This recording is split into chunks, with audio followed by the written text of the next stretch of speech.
हाँ तो बच्चों, हम सभी ने जीरो ऑर्डर कर लिया, उसके एग्जाम्पल्स भी हो गए, PYQs भी हो गए, फर्स्ट ऑर्डर की डेफिनेशन और उसके एग्जाम्पल्स हम लोगों ने कर लिए। और अब हम लोग को करना है इंटीग्रेटेड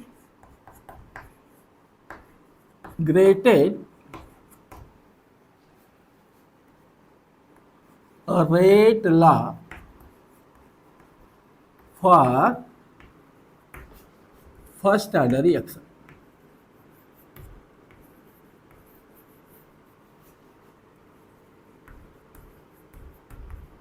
ठीक है, क्या सीखना है? Integrated rate law for first order reaction. तो एक चीज मैं आपको बता दूं कि जो प्रोसेस, जो तरीके हमने जीरो ऑर्डर में बताए थे, वो सारे के सारे तरीके यहाँ पे भी लागू होंगे बच्चों। लेकिन यहाँ पर ना कुछ एक्स्ट्रा मैथमेटिक्स भी यूज होगी। अब जैसे यहाँ पर लॉग की बेसिक जानकारी होनी चाहिए, कुछ स्पेशल इंटीग्रेशंस भी आपको आने चाहिए। हालांकि ये सारी चीज़ें हमने आप सभी को बताई थी 11th क्लास में, बट मुझे पता है कि आप सभी भूल चुके हो। तो सबसे पहले मैं उन बेसिक्स की बात कर लूँ और फिर हम आते हैं integrated rate law for first order reaction पर। तो आइए हम लोग देख लेते हैं सबसे पहले कुछ लॉग की बेसिक टर्म्स। अब यहाँ पर हम एक एक चीज़ देखते, बहुत हल्का हल्का रिवाइज करेंगे क्योंकि इसको बहुत डिटेल में मैंने बता दिया है। तो आइए हम लोग देख लेते हैं। जैसे अगर हमारा लिखा हुआ है log of x base a is equal to n, तो इसका क्या मतलब हुआ? आप में से बहुत सारे जानते भी होंगे, that is x is equal to a का पावर n। या अगर ये चीज लिखा हुआ है तो यहां पर इसको log के टर्म में लिखोगे तो ये हो जाएगा। अब यहां पर दूसरी बात जो हम आपको बताने जा रहे हैं, natural log, that is ln x। ln x का मतलब क्या हुआ? log of x base e। तो फंक्शन में हम ln x ही यूज करते हैं। जहां डिफरेंशिएशन इंटीग्रेशंस की बात आती है वहां पर हम log of x base e he use करते हैं। लेकिन जो हमारे न्यूमेरिकल प्रॉब्लम होते हैं, यानी जहां हमें वैल्यू फाइंड आउट करनी होती है, तो वहां पर हम log पर कौन सा बेस लेते हैं? 10, क्योंकि जितनी भी log टेबल में वैल्यूज दी गई हैं वो किस बेस पर है? बेस 10 पर। तो हमें उसको भी सीख लेना है। उसको हम कैसे लिखते हैं? यानी अगर हमारा कहीं लिखा हो log ऑफ x, तो हम इसको कैसे समझेंगे? ये हमेशा बेस 10 पे है। तो ये दो चीज़ें ध्यान में रखना कि अगर ln x लिखा है तो इसका मतलब log ऑफ x बेस ही है, और log ऑफ x कहीं लिखा है, कोई भी बेस नहीं दिया है, तो हमेशा क्या होगा? बेस 10 होगा। और अगली चीज़ हमने आप लोगों को बताई थी कि अगर ln x को बेस 10 में कन्वर्ट करना है तो कैसे कन्वर्ट करोगे? ये फार्मूला भी हमने बताया था, ये भी आना चाहिए।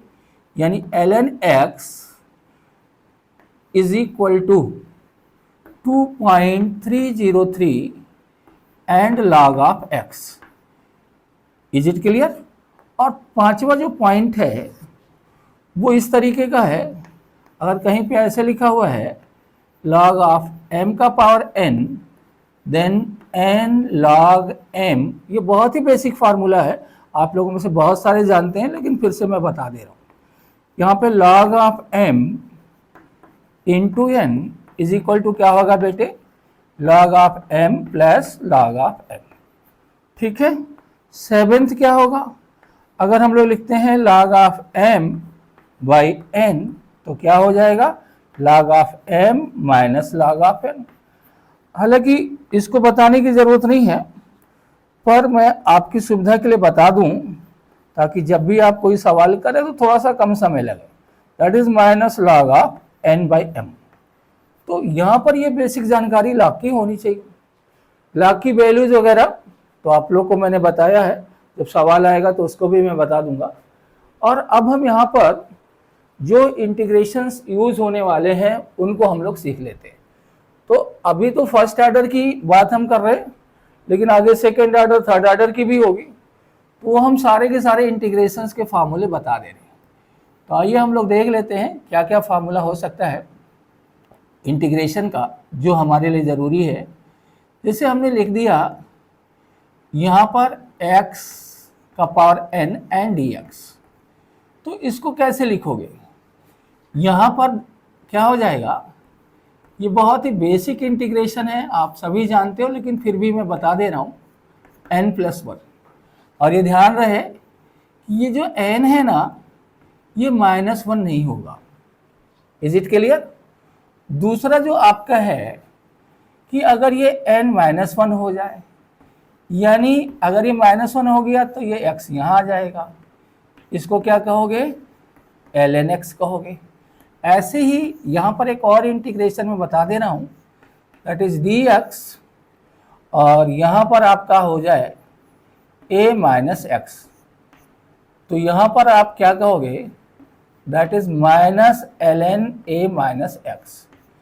एक और इंटीग्रेशन जो हम आगे यूज कर सकते हैं वो इस तरीके से होगा, that is dx by a-x का पावर n, और यहाँ ध्यान रहे n is not equal to 1, तो इसको भी आप यहाँ से इस तरीके से कर सकते हो जैसे यहाँ पे मैंने बताया था, पर आप डायरेक्ट याद कर लें तो ज़्यादा सही रहेगा।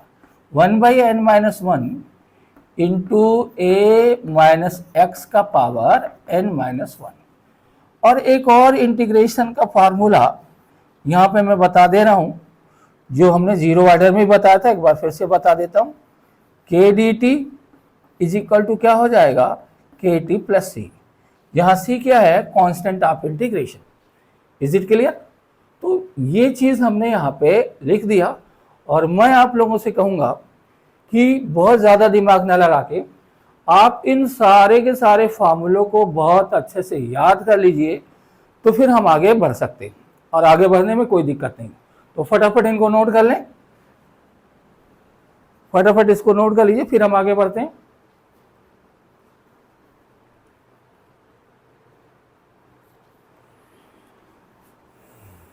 नोट हो गया आपका?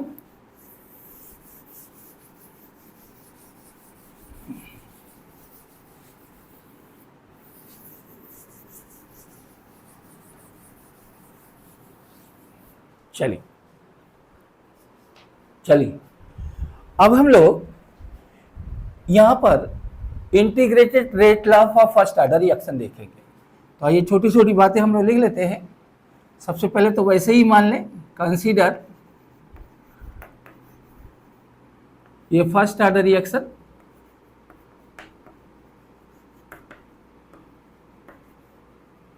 ऑर्डर रिएक्शन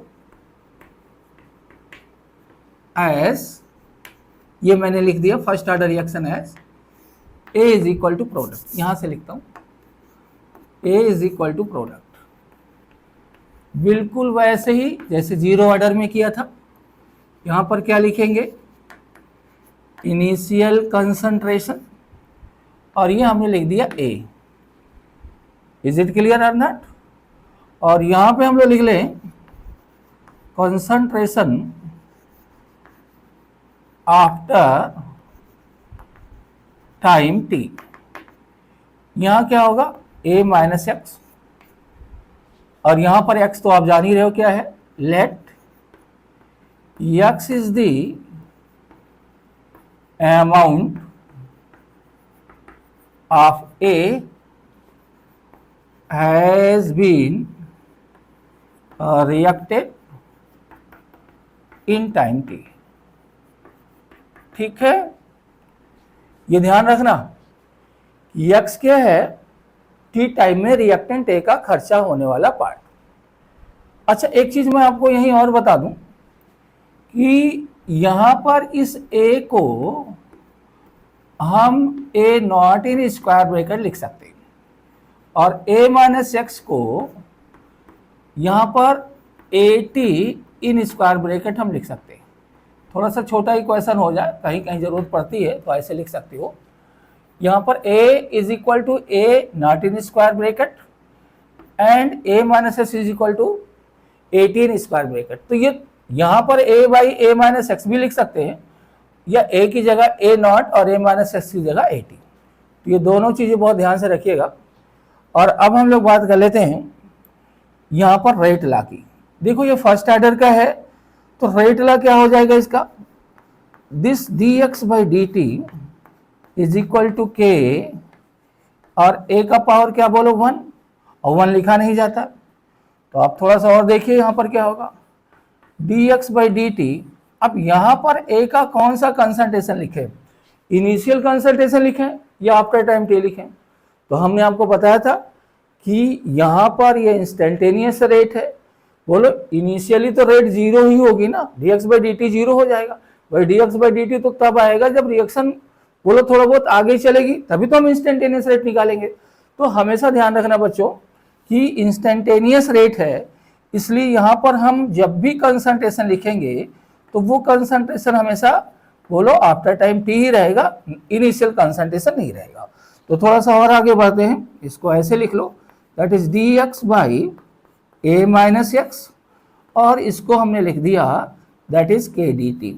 अब क्या करना है, वही काम, दोनों तरफ का इंटीग्रेशन कर दो।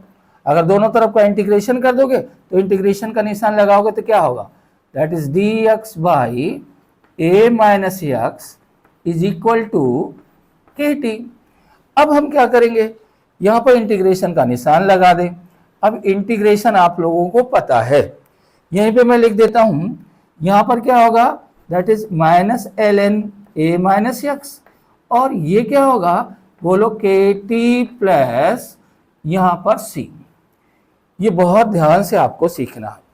और इस इक्वेशन को हम लोग क्या मान लेते हैं, फर्स्ट, और सी क्या है, constant of integration. Is it clear, ये क्या है, कांस्टेंट ऑफ इंटीग्रेशन। तो ये थोड़ा सा ध्यान रखना, बात समझ में आया, ये क्या है, कांस्टेंट ऑफ इंटीग्रेशन। तो अब क्या करना है कि किसी तरह से इस c की वैल्यू को निकाल के यहाँ पे रख देना है। तो आइए हम लोग यहाँ पे सीख ले, यहाँ मैं क्या कहता हूँ, इस c को कैसे निकालेंगे। अगर मैं ये कहूँ मेरे बच्चों, if t is equal to 0, then आप क्या बोल सकते हो, x इज इक्वल टू 0 बोल सकते हो या नहीं। थोड़ा सा समझ लो भाई, x क्या था, t टाइम में रिएक्टेंट का खर्चा होने वाला है अमाउंट। तो हम ये कहें कि t इज इक्वल टू 0 यानी एकदम इनिशियल स्टेज है, तो इनिशियली तो रिएक्टेंट का खर्चा होने वाला पार्ट भी क्या होगा, 0 होगा। तो हम यहाँ एज्यूम कर लें if t is equal to 0 then x is equal to 0, और इसको हमने ना पूरा का पूरा इक्वेशन सेकंड मान लिया। तो इस इक्वेशन सेकंड की सारी वैल्यू यहाँ पे मैं पुट कर दूं, तो यहाँ अगर मैं t की जगह 0 रखूंगा तो ये पूरा पार्ट 0 हो जाएगा और ये 0 हो जाएगा। यानी डायरेक्ट हम लोग यहाँ लिख लें फ्रॉम फर्स्ट एंड सेकेंड। यहां पर हमारे पास c क्या होगा मेरे बच्चों, माइनस एल एन ए। अब इसको मैंने थर्ड मान लिया। अब यहां पे फर्स्ट और थर्ड से देखो क्या होगा, बहुत आसान है, फ्रॉम, यहां पे आप देखें फ्रॉम फर्स्ट एंड क्या बोलो third, from first and third से क्या हो जाएगा बोलो, यहां क्या होगा, minus l n A minus x is equal to, यहां पर क्या होगा, k t minus l n A. Is it clear or not. अच्छा, इसको हम ऐसे भी तो लिख सकते हैं, दैट इज माइनस, यहां पर आपका l n A t. Is it clear. और ये क्या होगा बोलो, बहुत ध्यान से देखिएगा, के टी, और यहां पर क्या होगा बहुत ध्यान से देखिएगा, minus l n A naught. अब मैं क्या करता हूं कि दोनों तरफ नेगेटिव साइन से मल्टीप्लाई कर दूं।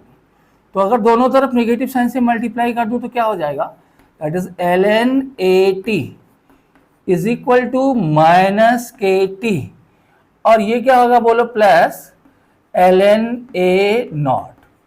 ध्यान देना बच्चों, इसको मैंने अंडरलाइन किया है। और एक चीज तो आपको पता ही है कि जो चीज हम अंडरलाइन करते हैं उसका मतलब ये होता है कि आपको उसे याद रखना है। अब अगर आप याद करें तो जीरो ऑर्डर में हमने क्या सिखाया था कि वहां एल एन नहीं था, बोलो वहां क्या था, A t is equal to minus k t plus A naught. तो थोड़ा सा अगर हम यहाँ पर जीरो ऑर्डर को भी लेकर के चलेंगे ना, तो यहाँ पर चीजें हमें याद रखने में आसानी रहेंगी। चीजें हमें बहुत आसानी से याद हो जाएंगी। तो यहाँ पे हम जब भी एग्जामिनेशन हॉल में होंगे तो हमें कोई प्रॉब्लम नहीं होगी। तो ये देखना, ये फर्स्ट ऑर्डर के लिए हुआ। और यहाँ पर आपको मैंने जीरो ऑर्डर के लिए क्या बताया था, देखो यही तो था जीरो ऑर्डर के लिए। AT इज इक्वल टू क्या था, बोलो माइनस KT, बोलो प्लस यहाँ पर A0, इनको स्क्वायर ब्रैकेट में कर दो। तो ये ध्यान रखना कि कुछ ऐसा ही हमने जीरो ऑर्डर के लिए बताया था। ये किसके लिए था, फॉर जीरो ऑर्डर, और क्या बोलो, जीरो ऑर्डर। तो आप इसको देखोगे ना तो जो ग्राफ वगैरह की प्रॉब्लम आएगी ना वो आपके लिए बड़ी आसान हो जाएगी। ठीक है जी। तो ये आपका फर्स्ट ऑर्डर के लिए था और वो आपका जीरो ऑर्डर के लिए था। फर्स्ट ऑर्डर में यहाँ क्या है, ln AT, यहाँ पर केवल AT, माइनस KT बिल्कुल वैसा ही है जीरो ऑर्डर में। यहाँ पर ln A0 है और यहाँ पर क्या है, बोलो A0 है। तो यहाँ आपको इसलिए मैं बता रहा हूँ कि जब भी आप एग्जामिनेशन हॉल में जाएं तो चीजों को थोड़ा सा कोरिलेट करके अगर याद रखोगे ना तो वो जल्दी आपसे भूलेगी नहीं। तो ये चीज हो गई। अब अगर मैं आपसे कहूं कि फर्स्ट ऑर्डर रिएक्शन के लिए ग्राफ टाइम का और ln AT का कैसे हो सकता है, तो अगर मैं आपसे कहूं कि इस ln AT को मैं y एक्सिस पे प्लॉट कर रहा हूं, इज इट क्लियर, और इस टाइम को मैं x एक्सिस पे प्लॉट कर रहा हूं, तो यहाँ क्या हो गया, ये y हो गया, ये x हो गया, और ये जो आपका है ये इंटरसेप्ट c हो गया, और ये माइनस के क्या हो गया, ये स्लोप हो गया।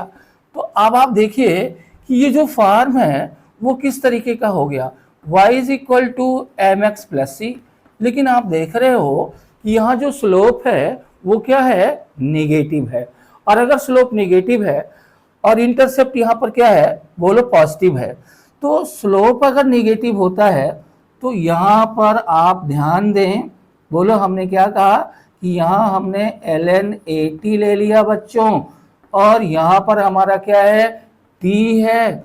तो हमारा जो ग्राफ बनेगा वो किस तरीके का बनेगा, इस तरीके का बनेगा। और ये जो थीटा होगा, बोलो यहाँ पर m इज इक्वल टू क्या होगा, बोलो tan थीटा होगा, इज इक्वल टू क्या होगा, बोलो माइनस के। इज इट क्लियर और नॉट। तो ये थोड़ा सा आप ध्यान में रखना। बोलो यहाँ अगर मैं आगे बढ़ूं तो आगे बढ़ूंगा तो क्या हो जाएगा, ये आपका हो जाएगा, ये जो पॉइंट होगा वो क्या होगा, ln A0। Is it clear और नॉट। अच्छा, अब अगर आप थोड़ी सी बात करें तो ये वाला जो ग्राफ है ना वो बिल्कुल जीरो ऑर्डर की तरीके से है। बस फर्क क्या है, देखो ग्राफ भी आप याद करते चलो तो आप फटाफट क्वेश्चन को एक सेकेंड में करोगे एग्जामिनेशन में। थोड़ा सा ध्यान रखना है और थोड़ी सी प्रैक्टिस करनी है। कुल मिला के ऐसा ही था ना जीरो ऑर्डर का, ऐसे ही ग्राफ था। यहाँ पर क्या था, बोलो A0 था, और ये आपका क्या था, ध्यान दें, theta m is equal to क्या, बोलो tan थीटा, और ये इज इक्वल टू माइनस के। तो फर्स्ट ऑर्डर और जीरो ऑर्डर के ग्राफ में क्या कॉमन देख रहे हो कि स्लोप दोनों केस में सेम आता है। लेकिन यहाँ y एक्सिस पर क्या प्लॉट किया गया है, ln AT, और यहाँ पर क्या होगा, बोलो AT। यहाँ पर क्या है, बोलो टाइम, और यहाँ पर भी टाइम दोनों का सेम है। बोलो यहाँ पर ये जो आपका लेंथ ऑफ इंटरसेप्ट है वो कितना है, ln A0, और यहाँ पर कितना है, बोलो A0। तो ये चीज अगर याद रख के चलोगे ना तो आपके लिए बहुत ही बेनिफिशियल रहेगा, ये थोड़ा सा ध्यान रखना। अच्छा, अभी हम इस पर कुछ क्वेश्चन करा रहे हैं, लेकिन उसके पहले मैं आप सभी लोगों को यहाँ पर बेस 10 पर ये ग्राफ बना के दिखाना चाह रहा हूँ, और यहाँ पे सब पे क्वेश्चन भी करा दूंगा कि किस तरीके का क्वेश्चन हो सकता है। तो आइए हम लोग यहाँ देखते हैं कि इसमें हमें क्या करना, कि अगर इसी को हम बेस 10 पे लिखना चाहें तो बेस 10 पर क्या होगा।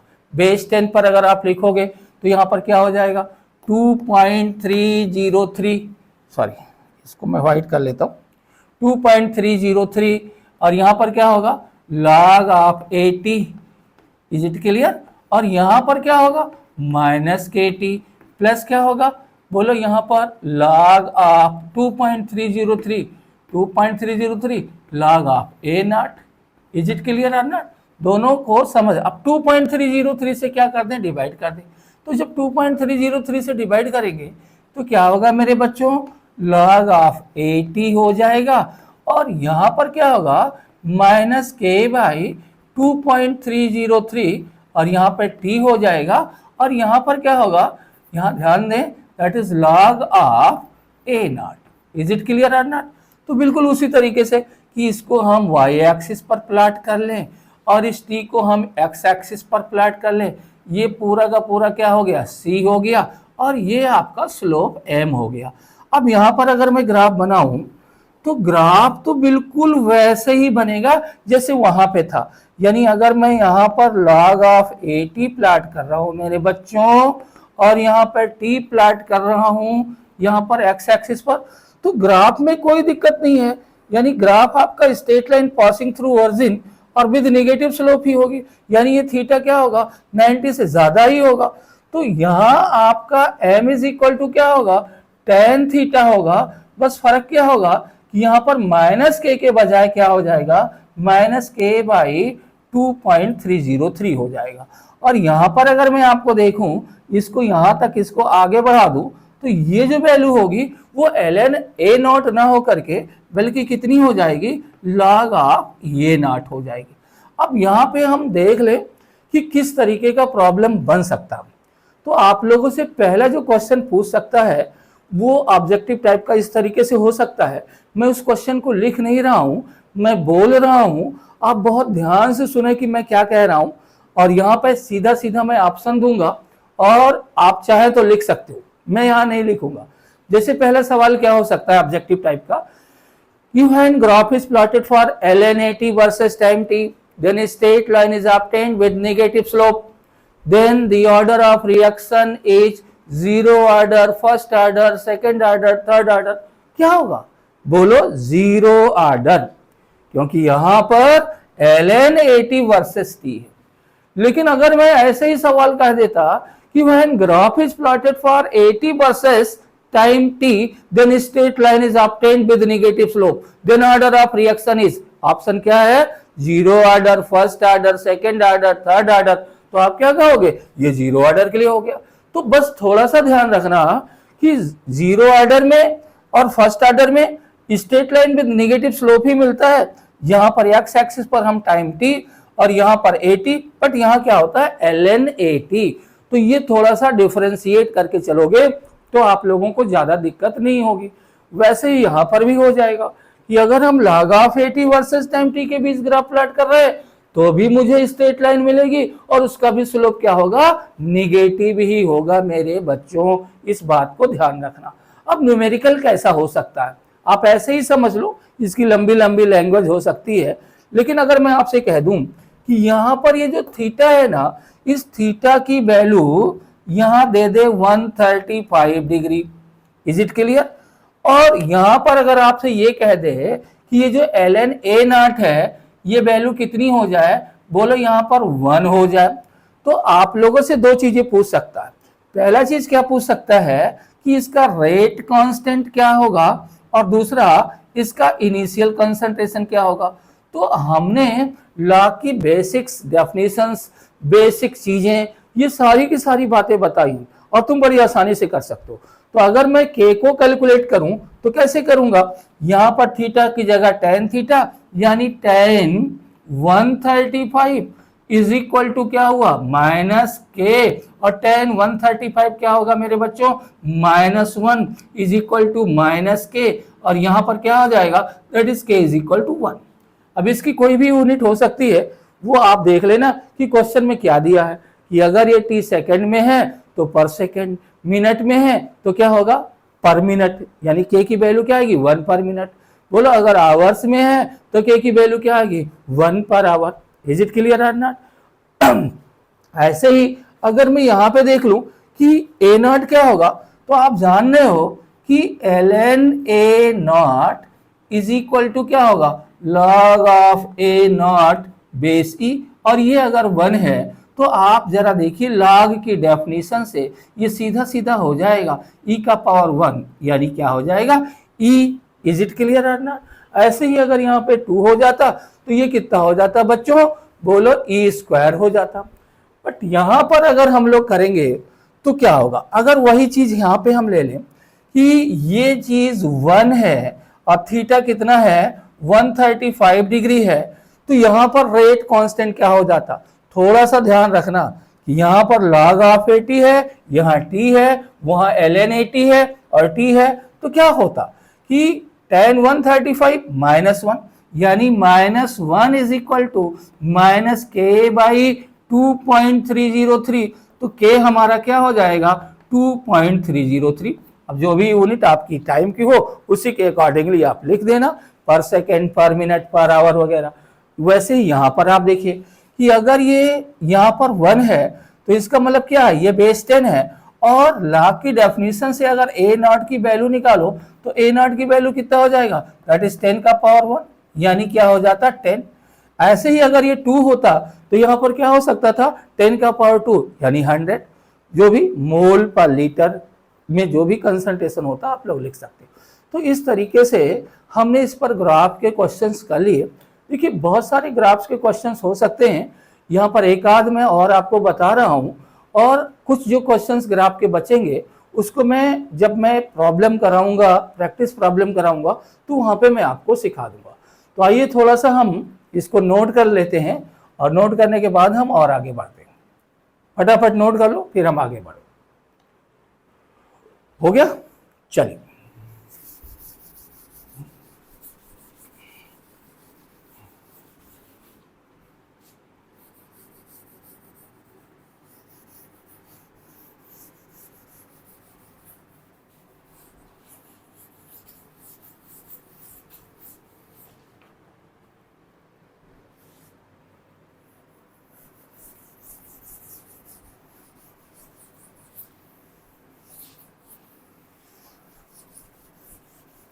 देखिए हमने एक इक्वेशन कहा था कि आप हमेशा याद रखेंगे, और वो क्या लिखा था मैंने यहाँ पर ln AT, बहुत ध्यान से देखिएगा, is equal to minus KT plus ln A not.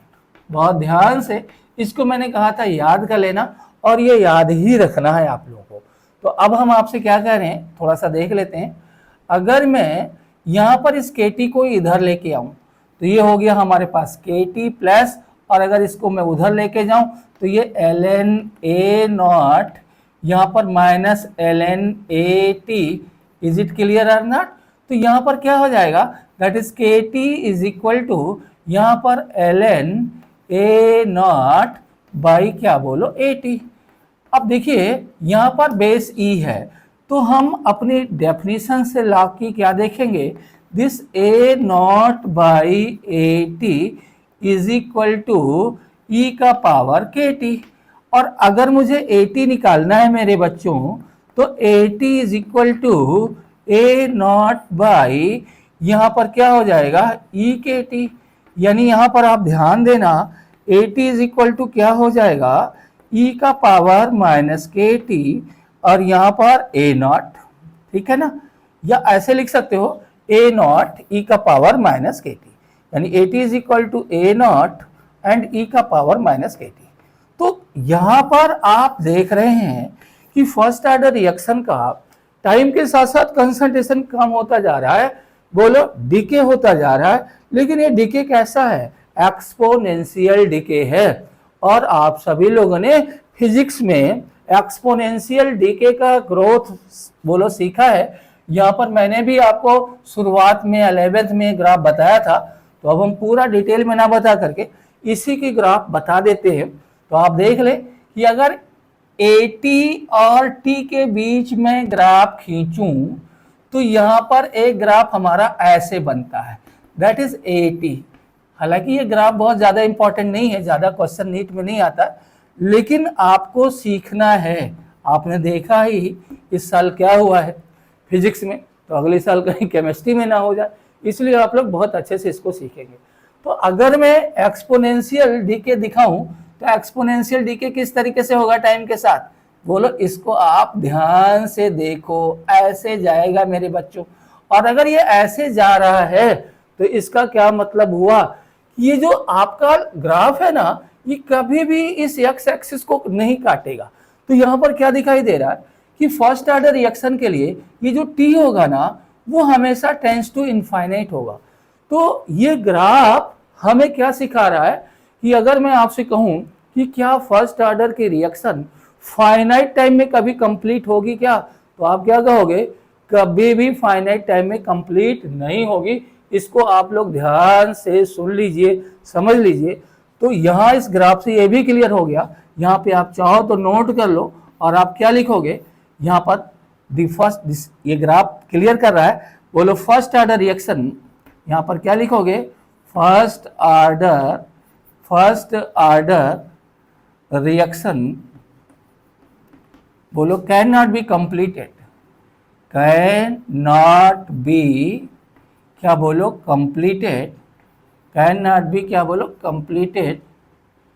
Completed in finite time. ठीक है जी। यहां पर ये ध्यान रखना कि फर्स्ट ऑर्डर रिएक्शन कभी भी फाइनाइट टाइम में कंप्लीट नहीं हो सकती। यानी अगर एक बार फर्स्ट ऑर्डर रिएक्शन शुरू हो जाए तो मैं ये कह सकता हूं कि वो पूरे जीवन यानी लॉन्ग, यानी यहाँ पे बोलो हमेशा चलती रहेगी, कभी रुक नहीं सकती। Is it clear? जैसे आप लोगों ने सुना होगा यहाँ पर आपका रेडियो एक्टिव डिसइंटीग्रेशन। अब रेडियो एक्टिव डिसइंटीग्रेशन एक बार शुरू हो गया ना तो वो कभी भी बंद नहीं हो सकता, ये ध्यान रखना। इसीलिए लोग परमाणु बोलो हमले से डरते हैं। अब परमाणु हमले में क्या होता, रेडियो एक्टिव डिसइंटीग्रेशन होता। तो अगर एक बार रेडियो एक्टिव डिसइंटीग्रेशन शुरू हो गया ना तो वो कभी भी रुक नहीं सकता है। हाँ, ये बात अलग है कि उसकी इंटेंसिटी क्या हो जाएगी, धीरे धीरे कम हो जाएगी। हम इसको और भी आगे बताएंगे, इसको और डिटेल में डिस्कस करेंगे। और यहाँ पर इसीलिए जब हम आपसे कहते हैं कि फर्स्ट ऑर्डर की रिएक्शन कभी कंप्लीट नहीं हो सकती है, बोलो इनफाइनाइट टाइम में कंप्लीट होती है, यानी यहाँ पर फाइनाइट टाइम में कंप्लीट ही नहीं हो सकती है, तो यहाँ पर इसकी कंप्लीशन का एक एवरेज टाइम भी निकालते हैं। तो यहाँ पर इसको हम एक बार और अभी समझेंगे, आपको और डिटेल में बताएंगे। लेकिन इस ग्राफ को ध्यान रखना, ये फर्स्ट ऑर्डर के लिए है और ये ग्राफ बता रहा है कि फर्स्ट ऑर्डर की रिएक्शन कभी भी फाइनाइट टाइम में कंप्लीट नहीं हो सकती है। इज इट क्लियर और नॉट? तो ये हमेशा ध्यान रखना, फर्स्ट ऑर्डर की रिएक्शन कभी भी फाइनाइट टाइम में कंप्लीट नहीं हो सकती है। इज इट क्लियर और नॉट? अच्छा, यहां पर जब हम ये लिख ही रहे तो एक चीज मैं आपको और बता दूं, उसको भी हम आगे जब सेकेंड ऑर्डर थर्ड ऑर्डर बताएंगे तो हम आपको सिखा देंगे। देखिए, फर्स्ट ऑर्डर रिएक्शन हो या यहां पर हम आपसे कहें कि कोई भी पॉजिटिव ऑर्डर रिएक्शन हो, उसका रीजन हम आपको बाद में बताएंगे, लेकिन आप यहां पे नोट कर लो, एनी पॉजिटिव ऑर्डर रिएक्शन, यानी सेकेंड ऑर्डर की हो, थर्ड ऑर्डर की हो, बोलो यहां पर आप लिख सकते हो any positive order reaction, first order ही नहीं, any positive order reaction can not be completed, can not be, क्या बोलो, कंप्लीटेड इन फाइनाइट टाइम। अभी हम इसको नहीं बताएंगे, बोलो, लेकिन आप यहां पर लिख रहे हो तो ध्यान रखना कि केवल फर्स्ट ऑर्डर रिएक्शन ही नहीं, कोई भी पॉजिटिव ऑर्डर की रिएक्शन, सेकेंड ऑर्डर हो, थर्ड ऑर्डर हो, बोलो 3/2 ऑर्डर हो, वो फाइनाइट टाइम में कंप्लीट नहीं होंगी। अब यहां पर आपने देखा ही है कि जो आपका जीरो ऑर्डर की रिएक्शन है वो फाइनाइट टाइम में कंप्लीट हो जा रही थी। तो यहां आपका जीरो ऑर्डर रिएक्शन, हालांकि जीरो ऑर्डर रिएक्शन ही कोर्स में है आपके, लेकिन यहां हम आपको और एक चीज बता दें, यहां पे आप लिख लें कि zero order, zero oblique negative order. यहां पर हम आपको बाद में इसको प्रूव करके बताएंगे, लेकिन ये लिख लो, ऑब्जेक्टिव में काम आएगा। जीरो और negative order reaction can be completed इन, क्या बोलो, फाइनाइट टाइम। तो ध्यान रखना, यहां पर कभी कभी ऑब्जेक्टिव क्वेश्चन पूछ सकता है कि फर्स्ट ऑर्डर की रिएक्शन तो कंप्लीट नहीं होती है, तो सब लोग रटे रहते, लेकिन क्या सेकेंड ऑर्डर थर्ड ऑर्डर की रिएक्शन भी फाइनाइट टाइम में कंप्लीट नहीं होगी? तो आपका जवाब क्या होगा मेरे बच्चों? यस। और यहां पर इसका रीजन क्या होगा अभी मैं नहीं बता रहा। तो ये याद रखना कि एनी फर्स्ट ऑर्डर रिएक्शन और positive order reaction can not be completed in finite step, बोलो finite time. But finite time में कंप्लीट होने वाली रिएक्शन कौन सी है? जीरो ऑर्डर की रिएक्शन और नेगेटिव ऑर्डर की रिएक्शन, ये फाइनाइट टाइम में कंप्लीट हो जाती हैं। और ये हम आपको लास्ट में बता देंगे, सिखा देंगे जब हम nth ऑर्डर की बात करेंगे तब। लेकिन अभी फिलहाल ये बात आई है तो इसको याद रखना। Is it clear? तो अब ये हो गया हमारा बोलो ग्राफ फर्स्ट ऑर्डर का। और अब हम लोग इसको नोट कर ले बहुत अच्छे से, और अब हम नोट कर ले फिर हम आगे बढ़ते। नोट करिए फटाफट।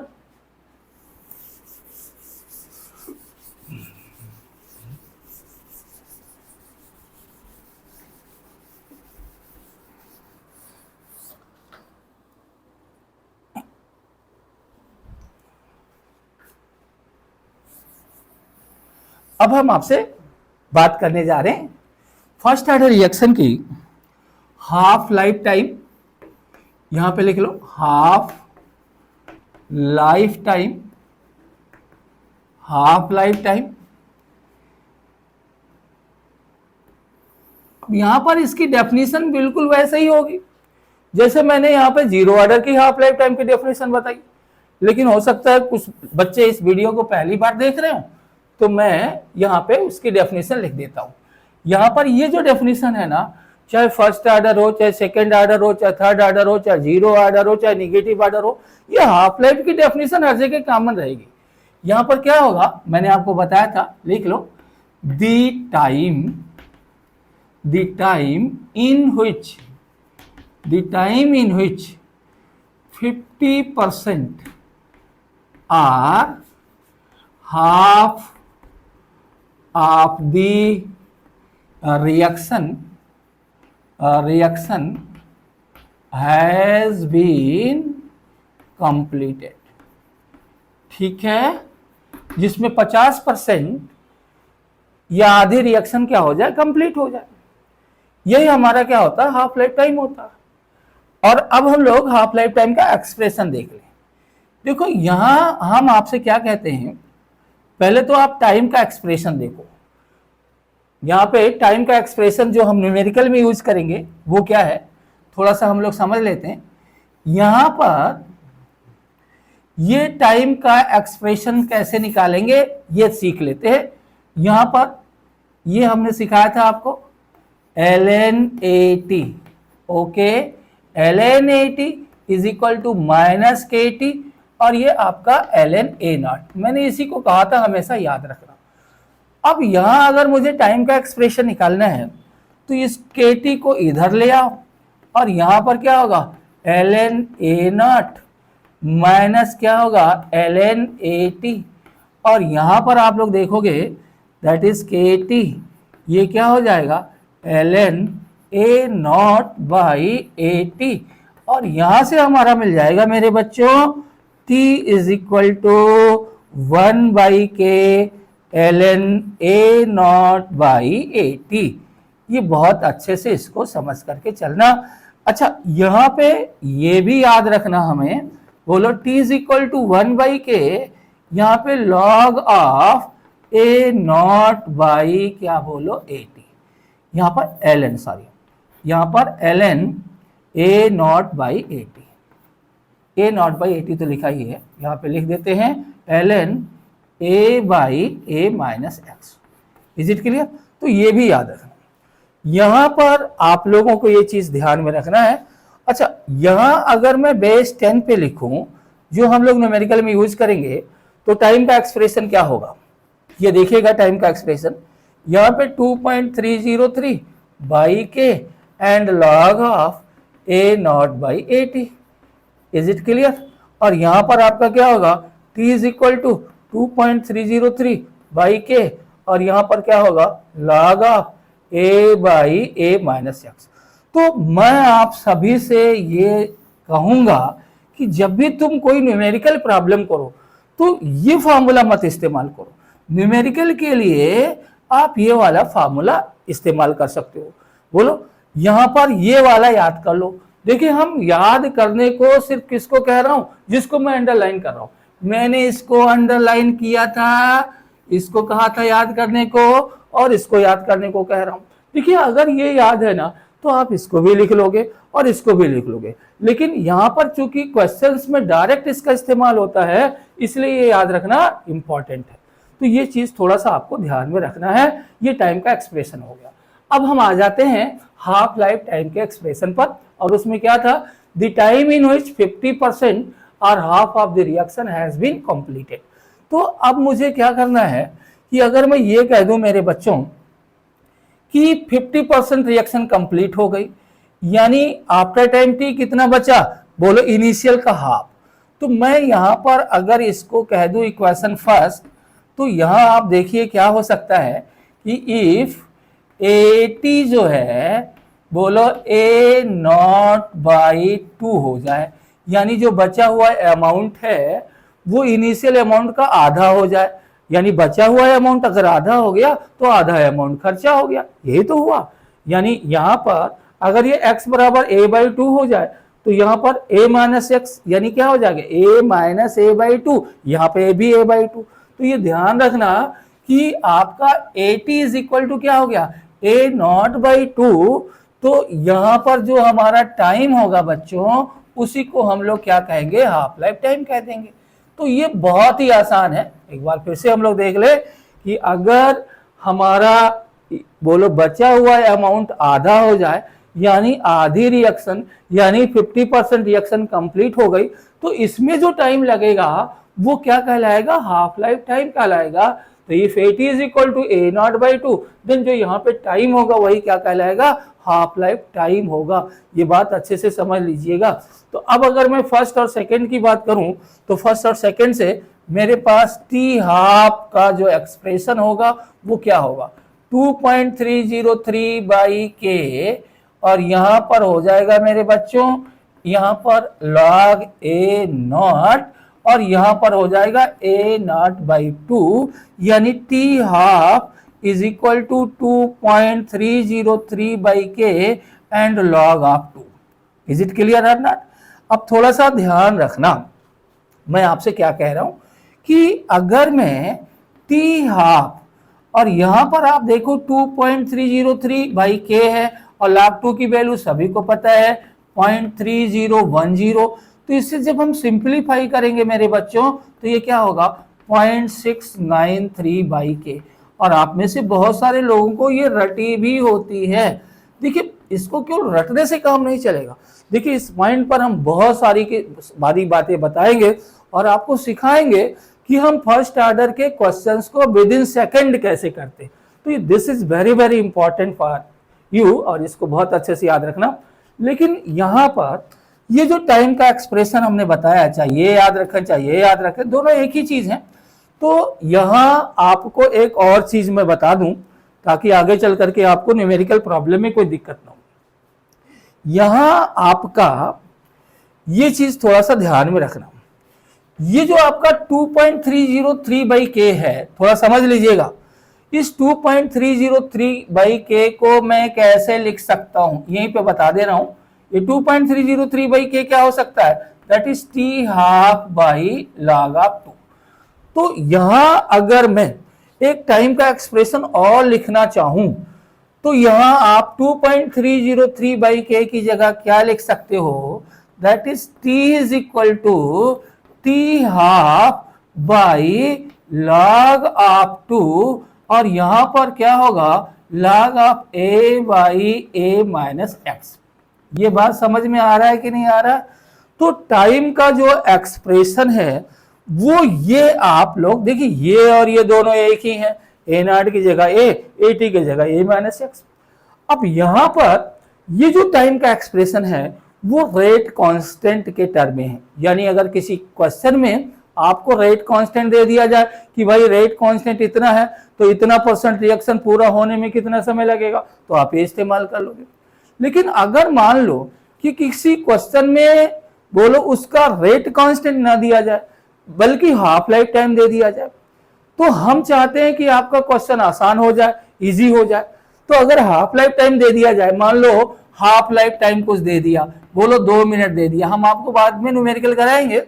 तो अब यहां पर आप पहले इसको अगर ये वाला याद है तो k निकालोगे 0.693 बाई 2 करके, यहां पे k की वैल्यू रखोगे, फिर 2.303 से क्या करोगे, बोलो को डिवाइड करोगे, जो भी वैल्यू यहां पे आएगी, तो वो जो कैलकुलेशन होगा ना वो लेंदी हो जाएगा। तो मैं ये चाहता हूं कि अगर किसी क्वेश्चन में डायरेक्ट हाफ लाइफ टाइम आ जाए और आपसे ये कहा है कि इतने % रिएक्शन को पूरा होने में कितना समय लगेगा, तो आप हाफ लाइफ टाइम के टर्म में भी एक इक्वेशन याद रखो, तो आपको ये काफी मदद करेगा। जब मैं आगे सवाल कराऊंगा तो आपको बहुत मजा आने वाला है। इसलिए टाइम का एक एक्सप्रेशन ऐसे भी याद रखना, यकीन माने कि ये कहीं किसी किताब और गाइड में आपको या ऑनलाइन में नहीं मिलने वाला, ये ध्यान रखना। That is t is equal to t half by log of two log of a by a minus x. ऐसा नहीं कि हम बने बहुत बड़ी चीज बता दी। देखो बस बात यह है कि सवालों को हमें क्या करना है, क्विक करना है, और उसके लिए छोटी छोटी चीजें अगर हमें पहले से पता रहेंगी तो हमारा बहुत ढेर सारा समय बच सकता है एग्जामिनेशन में, जो हम अपने फिजिक्स को सॉल्व करने में यूज कर सकते हैं। तो यहाँ पर हम फिजिकल केमिस्ट्री में बहुत सारा टाइम बचा सकते हैं। इज इट क्लियर है ना? तो t is equal to t half by log of two log of a by a minus x. Is it clear? तो ये सारी की सारी चीजें जो हमने अंडरलाइन की है, ये पूरा का पूरा आप लोग नोट कर ले और हम आगे की तरफ चलेंगे। नोट करिए, फिर हम आपको आगे बताते हैं। अब हम आपसे क्या कह रहे हैं, ध्यान से देखिएगा, ये इस पे बहुत सारी चीजें सिखाने वाले हैं हम। मैंने आपसे कहा था बच्चों, ये टी हाफ है ना, वो क्या है 0.693 बाई के। इज इट क्लियर और नॉट? तो आप यहां पर क्या देख रहे हो कि जो फर्स्ट ऑर्डर की रिएक्शन है उसके हाफ लाइफ टाइम के एक्सप्रेशन में क्या कहीं इनिशियल कंसंट्रेशन दिखाई दे रहा है क्या? तो आप क्या कहोगे, नहीं है। इज इट क्लियर और नॉट? तो ये ध्यान रखना। बोलो यहां पर चल, एक यहीं पे मैं बता रहा, अगर मैं जीरो ऑर्डर की बताया था तो क्या बताता, t half is equal to क्या था, a बाई 2 के। तो वहां पर क्या था कि यहां आप ये कह सकते थे, जीरो ऑर्डर के केस में, जीरो ऑर्डर का है, टी हाफ कितना था, दैट इज प्रोपोर्शनल टू, और टी हाफ तो सबके केस में क्या होगा 1 बाई के। ये तो ध्यान रखना, यहां पर भी टी हाफ क्या होगा, टी हाफ क्या होगा, बोलो 1 बाई के। तो यहां पर कोई ये नहीं जीरो ऑर्डर हो, फर्स्ट ऑर्डर हो, सेकंड ऑर्डर हो, थर्ड ऑर्डर हो, नेगेटिव ऑर्डर हो, हर रिएक्शन का हाफ लाइफ टाइम उसके रेट कांस्टेंट के इनवर्सली होता है। या ध्यान रखना कि अगर किसी का रेट कांस्टेंट ज्यादा, चाहे वो फर्स्ट ऑर्डर हो, सेकंड ऑर्डर हो, जीरो ऑर्डर, तो उसका हाफ लाइफ टाइम कम होगा। लेकिन आप जरा ध्यान देना कि जीरो ऑर्डर के केस में तुमने क्या कहा था कि half life time initial concentration पे डिपेंड करता था, डायरेक्टली होता था। बोलो अगर इनिशियल कंसंट्रेशन बढ़ा दोगे तो हाफ लाइफ टाइम बढ़ जाएगा, दुगना करोगे बोलो तो दुगना हो जाएगा, बोलो आधा करोगे इनिशियल कंसंट्रेशन तो हाफ लाइफ टाइम आधा हो जाएगा। इस पर हमने सवाल किया था, लेकिन जरा ध्यान से देखिए कि इसके एक्सप्रेशन में कहीं पे भी इनिशियल कंसंट्रेशन इन्वॉल्व नहीं हो रहा। तो अब आप लोग यहां पर क्या कहोगे कि फर्स्ट ऑर्डर के लिए हाफ लाइफ टाइम जो है वो कांस्टेंट तो हो है ही, बोलो कांस्टेंट ही है, क्योंकि के कांस्टेंट, ये कांस्टेंट, पूरा का पूरा कांस्टेंट। और कांस्टेंट होने के साथ साथ एक टर्म आप और यूज करोगे मेरे बच्चों, वो क्या है कि ये इनिशियल कंसंट्रेशन पे डिपेंड नहीं कर रहा। तो ये बहुत अच्छे से आप समझ लेना कि जीरो ऑर्डर के लिए फर्स्ट ऑर्डर के लिए हाफ लाइफ टाइम हमेशा कांस्टेंट होता है and independent from initial concentration. तो आपका ऑब्जेक्टिव भी इस पे आ सकता है कि वो कौन सी ऐसी रिएक्शन है जिसका half life time initial concentration से इंडिपेंडेंट होता है। तो आप ध्यान रखना कि फर्स्ट ऑर्डर ही, ध्यान से सुन लो, याद कर लो कि फर्स्ट ऑर्डर बोलो कि जो रिएक्शन है उसी का half life time initial concentration पे डिपेंड नहीं करेगा। बाकी की जितनी भी रिएक्शन होंगी, ध्यान रखना, बोलो कुछ ना कुछ रिलेशन होगा, वो हम आगे आपको बताएंगे। लेकिन अभी फिलहाल इतना सीख लो कि फर्स्ट ऑर्डर रिएक्शन का half life time initial concentration पर डिपेंड नहीं करता है। तो हम पहले इस बात को नोट कर लेते हैं, फिर हम आगे बढ़ते हैं कि फर्स्ट ऑर्डर का half life time initial concentration पे डिपेंड नहीं करता। तो ये हमेशा याद रखना है, यहां पे लिख लो, यहां पर दी हाफ लाइफ टाइम, पहला तो ये देखो half life time for first order reaction or first order reaction is always constant, ये कांस्टेंट होता है, ये ध्यान रखना, कांस्टेंट चेंज नहीं होता, and independent from initial concentration of the reactant. Okay, तो आप इसको बहुत अच्छे से याद रखना। अब कहोगे सर आप इस पे इतना फोकस क्यों कर रहे हो? तो मैं फोकस इसलिए कर रहा हूं बच्चों, क्योंकि मैं चाहता हूं कि आपका कोई भी क्वेश्चन फर्स्ट ऑर्डर का हो, उसको करने में आप 1 सेकेंड से ज्यादा ना लगाएं। और आप लोग देखोगे जब मैं पीवाई कीज कराऊंगा, बोलो यहां पर जेई के, नीट के, तो आप किसी भी सवाल को 1 सेकेंड में कर लोगे। यहां पे बस आपको क्या करना है, सवाल पढ़ने में जो टाइम लगेगा वो लगेगा। तो अगर आपने मेरी बातों को बहुत ध्यान से सुन लिया ना, तो आपको सवाल करने में बिल्कुल वक्त ही नहीं लगना, ये ध्यान रखना। लेकिन यहां पर पहले इन चीजों को बहुत अच्छे से सीख लो।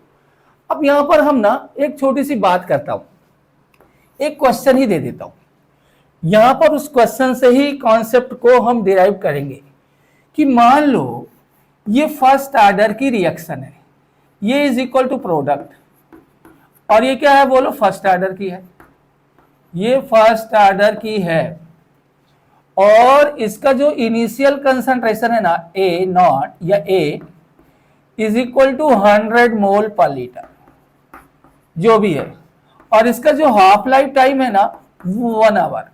ध्यान से देखिएगा, इसको हाफ लाइफ टाइम कितना है, 1 आवर। तो मैं आपसे ये कह रहा हूं कि यहां पर आफ्टर टाइम 4 आवर, यानी 4 आवर्स के बाद मैं आप लोगों से पूछता हूं कि इसका कंसंट्रेशन फाइनल क्या होगा।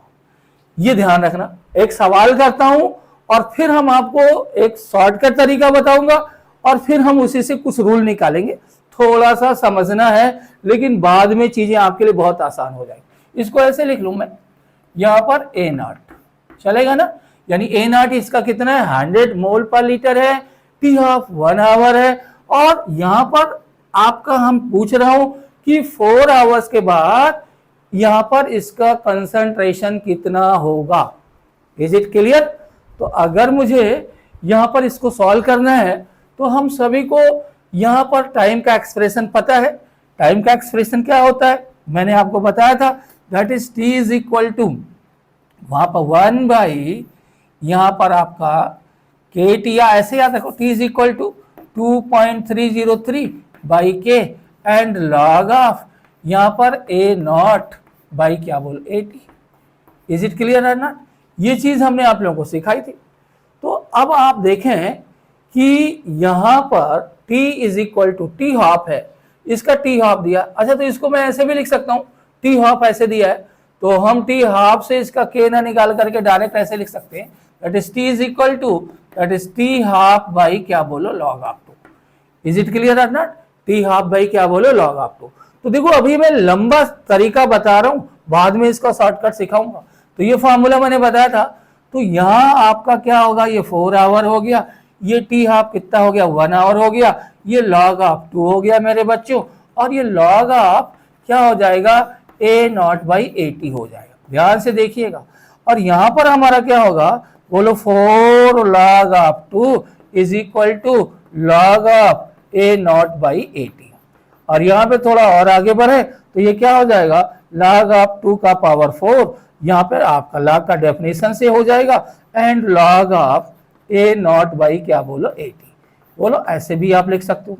अब हम दोनों तरफ का अगर एंटी लॉग ले लें तो हमारे पास क्या आएगा, that is a naught by 80 is equal to कितना बोलो, 2 का पावर 4, एंड 2 का पावर 4 का मतलब 16। ये आपको पता है, तो 80 क्या हो जाएगा, बहुत ही आसान है, ए नॉट बाई 16, और ये नॉट कितना दिया है 100 मोल पर लीटर, तो 16। अब इसको सॉल्व कर लो, क्या होगा, 16 छक्का 96, यानी 6, अब ये आपका आ जाएगा 4। अब यहाँ पर 16 दूना 32, 3 बार तो जाएगा नहीं। अब यहाँ पर आपका कितना आ जाएगा 8, फिर 16 पंचे 80 यानी 6.25, यानी 4 आवर्स के बाद कितना बचेगा इसका कंसंट्रेशन 6.25 मोल पर लीटर। अब आप देख लें कि सवाल को करने के लिए आपने कितना टाइम लगाया, और जब आप ये फार्मूला जानते हैं तो, लेकिन अगर आप यहां पर पहले क्या निकालते, टी हाफ से रेट कांस्टेंट निकालते और फिर इसको निकालते, तो यहां पर आपका ये सवाल और टाइम ले सकता था।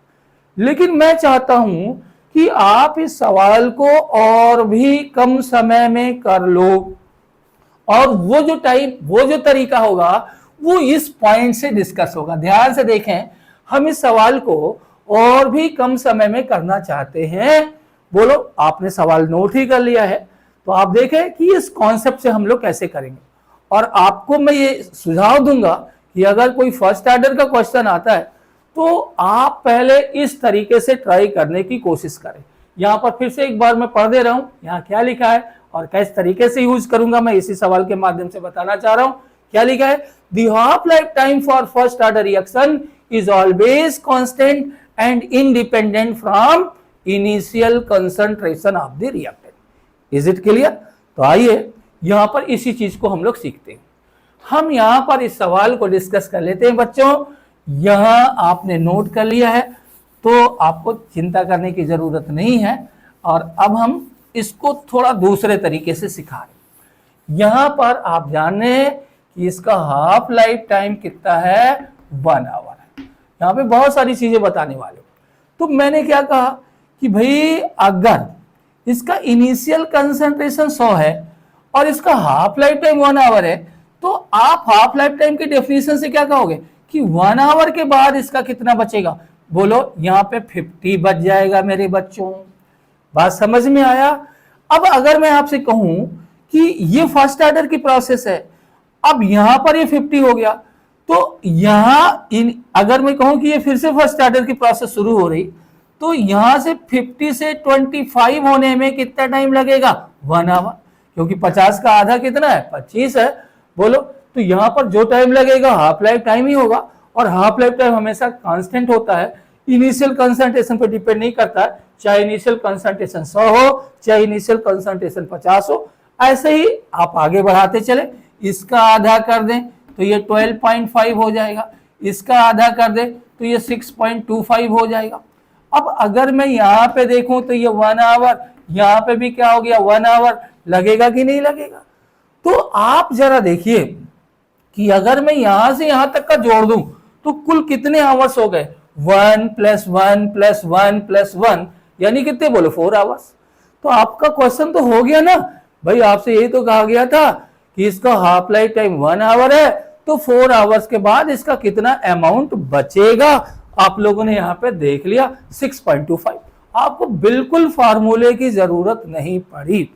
लेकिन मेरे बच्चों, मैं चाहता हूं कि आप यही सवाल नहीं, ऐसे आने वाले और भी बहुत सारे सवाल कर सके, तो थोड़ा सा हम यहाँ पर और आपसे कुछ बात करना चाहेंगे। अब आप जरा देखिए कि यहां से यहां तक का कितना परसेंट रिएक्शन पूरा हुआ, बोलो 50%। Is it clear? यहां से यहां तक का कितना पूरा हुआ, बोलो यहाँ पे 75%। बोलो, यहां से यहां तक का कितना पूरा हुआ, बोलो यहां पर कितना परसेंट पूरा हुआ, 87.5%। नोट करते जाओ, फिर मैं समझा दूंगा। और अभी यहां से यहां तक का कितना परसेंट पूरा हुआ, 93.75%। बोलो, यहां पे मैंने क्या कहा कि भाई 50 बचा तो 50 कंप्लीट हो गया। यहां पर क्या था, 125 बचा, तो कितना परसेंट रिएक्ट हो गया, 75%। अच्छा, इसको मैं लोग क्या कह सकते हो, थर्ड फोर्थ रिएक्शन भी कंप्लीट हो गई। ये क्या हो गया, 87.5%। अब अगर मैं इसी क्वेश्चन में आप लोगों से पूछ लूं कि किसी फर्स्ट ऑर्डर रिएक्शन की हाफ लाइफ टाइम 1 आवर है मेरे बच्चों, तो 75% रिएक्शन पूरा होने में कितना समय लगेगा, जरा सोच के बताओ भाई फटाफट। बोलो, 75% रिएक्शन में पूरा होने में कितना समय लगेगा, 1 आवर 1 आवर, दोनों को जोड़ो कितना हो गया, 2 आवर्स। अगर मैं तुमसे कहूं कि कोई फर्स्ट ऑर्डर की प्रोसेस है और उसका हाफ लाइफ टाइम 1 आवर है, तो 87.5% पूरा होने में कितना टाइम लगेगा? 1 + 1 + 1, यहां से यहां तक का 87.5 है, तो कितना टाइम लग जाएगा? बोलो 3 आवर्स। 93.75% में कितना टाइम लग जाएगा? 1 + 1 + 1 + 1, यानी टोटल कितना? बोलो 4 आवर्स। तो this is very very important for you, क्योंकि अगर आपसे मैं कहूं कि आपके नीट के एग्जामिनेशंस में फर्स्ट ऑर्डर के लिए कोई क्वेश्चन बनता है, तो यहां पर आपका 75% जो क्वेश्चन होता है, 75% जो क्वेश्चन होता है, बोलो वो ऐसी 75% के लिए पूछा जाता है। 87.5, 93.75। अब आप कहोगे कि सर इसके अलावा कोई नहीं पूछा जाता है क्या? तो मैं बताऊंगा इसके अलावा भी पूछा जाता है और उसको भी कैसे क्विकली करेंगे, लेकिन अभी फिलहाल इतना तो आपको सीख ही लेना है। तो आप समझ गए होंगे यहां पर 75% के लिए कितना टाइम लगेगा भैया? अगर हाफ लाइफ टाइम 1 आवर है तो 2 आवर्स। 87.5% के लिए कितना टाइम लगेगा? 3 आवर्स। 93.75% में कितना टाइम लगेगा? बोलो यहां पर 4 आवर्स।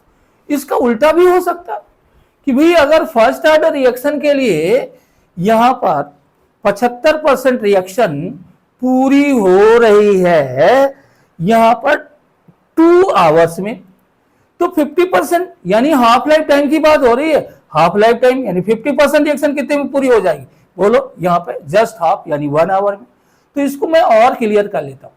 अगर मैं तुमसे ये कहूं, ये नोट कर लो, यहां पर अगर मैं आपसे ये कहूं कि ये 1 आवर हाफ लाइफ टाइम ही तो था ना मेरे बच्चों, तो यहां पे मैं क्या कहता हूं कि 1 आवर के बजाय कोई भी हाफ लाइफ टाइम ले लो। यानी यहां पर हमने क्या कह दिया? दैट इज टी हाफ, यहां पर दूसरा टी हाफ, यहां पर बोलो थर्ड टी हाफ, और ये चौथे हाफ लाइफ टाइम के बाद यानी ऐसे यहां पर कह दो तो ये चीज हो जाएगी। तो हम आपसे यहां पर कहें कि टाइम फॉर 75% रिएक्शन, ये क्या हो जाएगा? यहां से यहां तक का टाइम, तो ये क्या हो जाएगा? 2 × T half. Time for 87.5% reaction क्या हो जाएगा? बोलो 3 × T half. Time for 93.75% reaction क्या हो जाएगा? 4 × T half. Is it clear और नॉट? तो मेरे भाई ये फर्स्ट ऑर्डर के लिए आप लोग याद रखना कि 75% के लिए बोलो 2 × टी हाफ, 87.5% के लिए 3 × टी हाफ, और 93.75% के लिए कितना? बोलो 4 × T half. Is it clear और नॉट? तो अब आइए यहाँ पे हम बहुत ही छोटे छोटे क्वेश्चंस कर सकते हैं। यहाँ पे कुछ क्वेश्चंस करवाते हैं आपकी प्रैक्टिस के लिए, फिर हम आगे बढ़ते हैं। तो आइए इसको नोट करें फटाफट, फिर हम कुछ सवाल लेते हैं, फिर हम आगे बढ़ेंगे। नोट कर लिया? चलिए अब हम बात करेंगे कुछ क्वेश्चंस की। देखिए अभी हम PYQs नहीं करवा रहे, अभी सबसे पहले आप हमारे थ्योरी को, हमारे क्वेश्चंस को बहुत अच्छे से करें, फिर PYQs की तो हम ऐसी की तैसी करने वाले। किसी भी PYQs को हम 1 सेकंड में ही करेंगे, इसलिए बहुत अच्छे से इसको सीखें। तो एक छोटा सा क्वेश्चन देता हूं, ये शायद नीट में आ चुका है कि अगर यहां पे फर्स्ट ऑर्डर का रिएक्शन है, बोलो फर्स्ट ऑर्डर, ऐसे पूरा लिख लेते, for first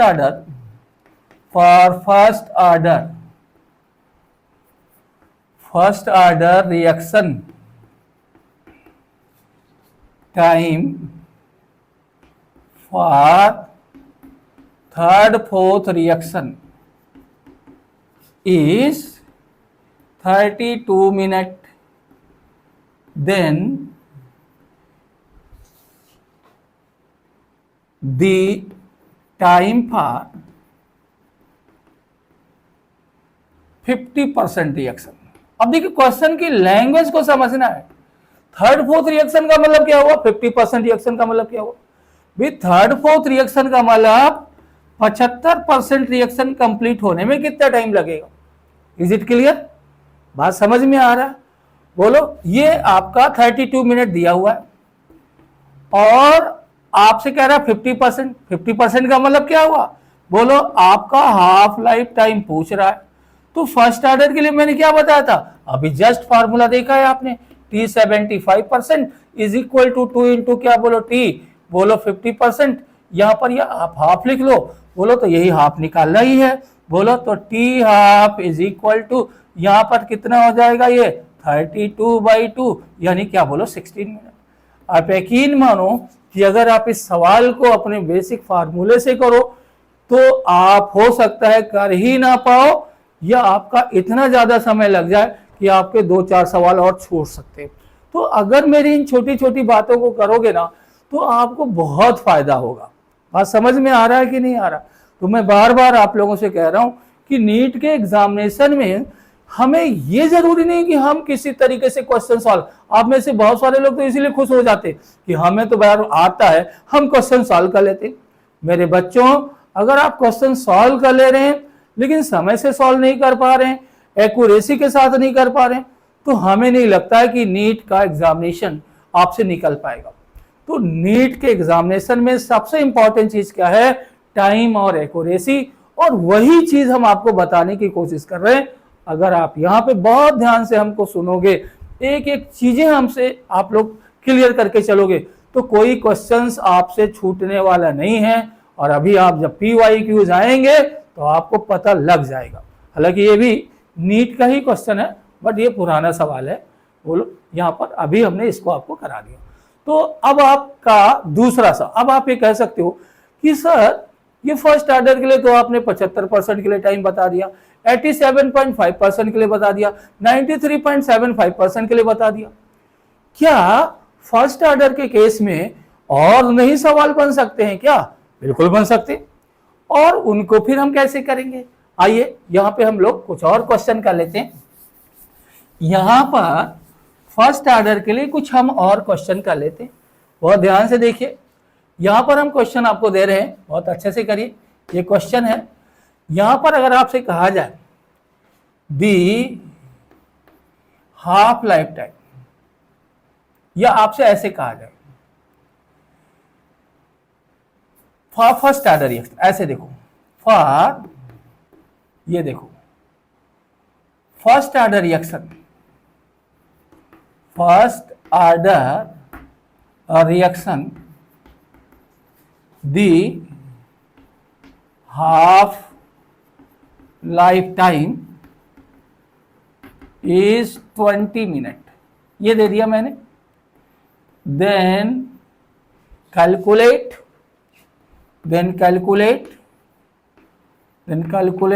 the time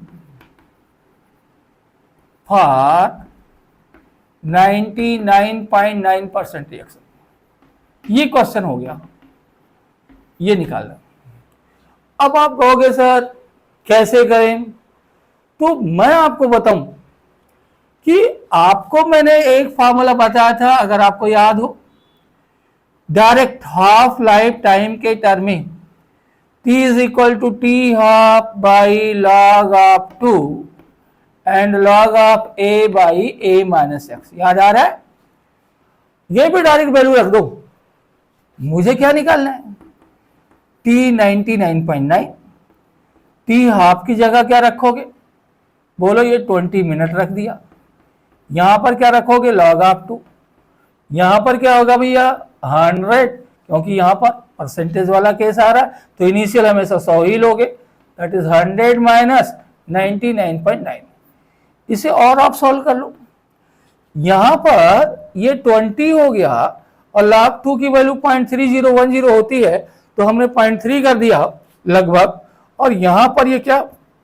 log of 100 divided by 0.1।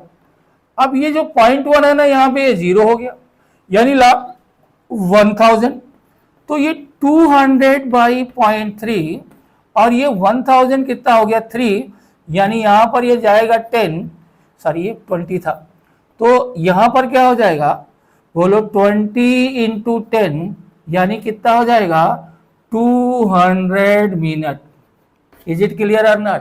तो बहुत ध्यान से आप लोगों को सीखना है, समझ गए? तो ये क्वेश्चन बहुत आसानी से हो गया, बहुत ज्यादा टाइम नहीं लगा। अब यहाँ पे बहुत सारे लोग क्या करने लगेंगे अगर ये फॉर्मूला नहीं याद है? बोलो इससे वो के निकालने लगेंगे। अब के निकाल करके फिर ये टाइम का फॉर्मूला लगाएंगे, 2.303 by k and log of a by a minus x. तो पहले इस यहां पर इससे जो है फॉर फर्स्ट ऑर्डर रिएक्शन यहां पर हाफ लाइफ टाइम से k निकालेंगे और k निकालने के बाद यहां रखेंगे। क्या है k का फॉर्मूला? बोलो 0.693 बाई टी हाफ। तो आपका टाइम यहां पर वेस्ट होगा कि नहीं होगा? तो इसीलिए मैंने आपसे कहा है कि ये फार्मूला भी आप याद रखोगे। और एक बार फिर से अंडरलाइन कर रहा हूं, this is very very important for you. तो आप बहुत अच्छे से इसको सीख के चलो तो आप लोगों को कोई प्रॉब्लम नहीं होगी। बात समझ में आ रहा है कि नहीं आ रहा? ठीक है जी। तो अब हम यहां पर एक क्वेश्चन और कर लेते हैं। यहां पे आप इसको मिटा दो फटाफट।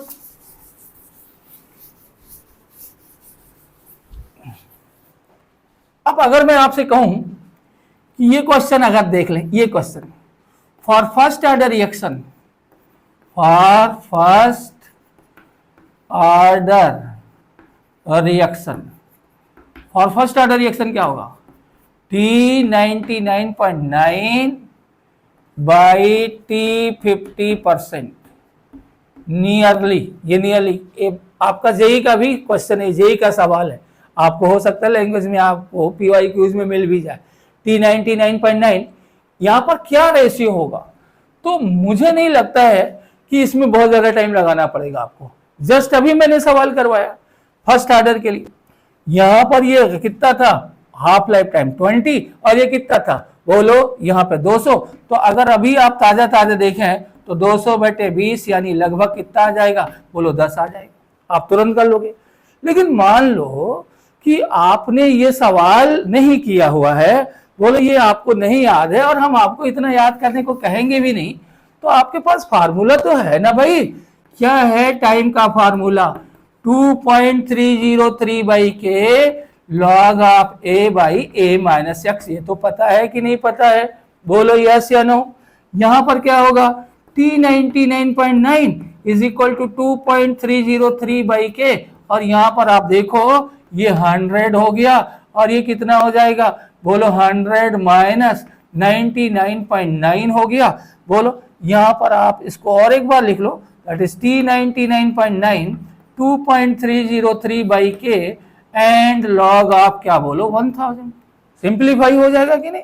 अगर मैं कहूं T50 तो T50 क्या हो जाएगा? बोलो 2.303 by k and log of ये 100 और ये आपका कितना हो जाएगा? बोलो 50।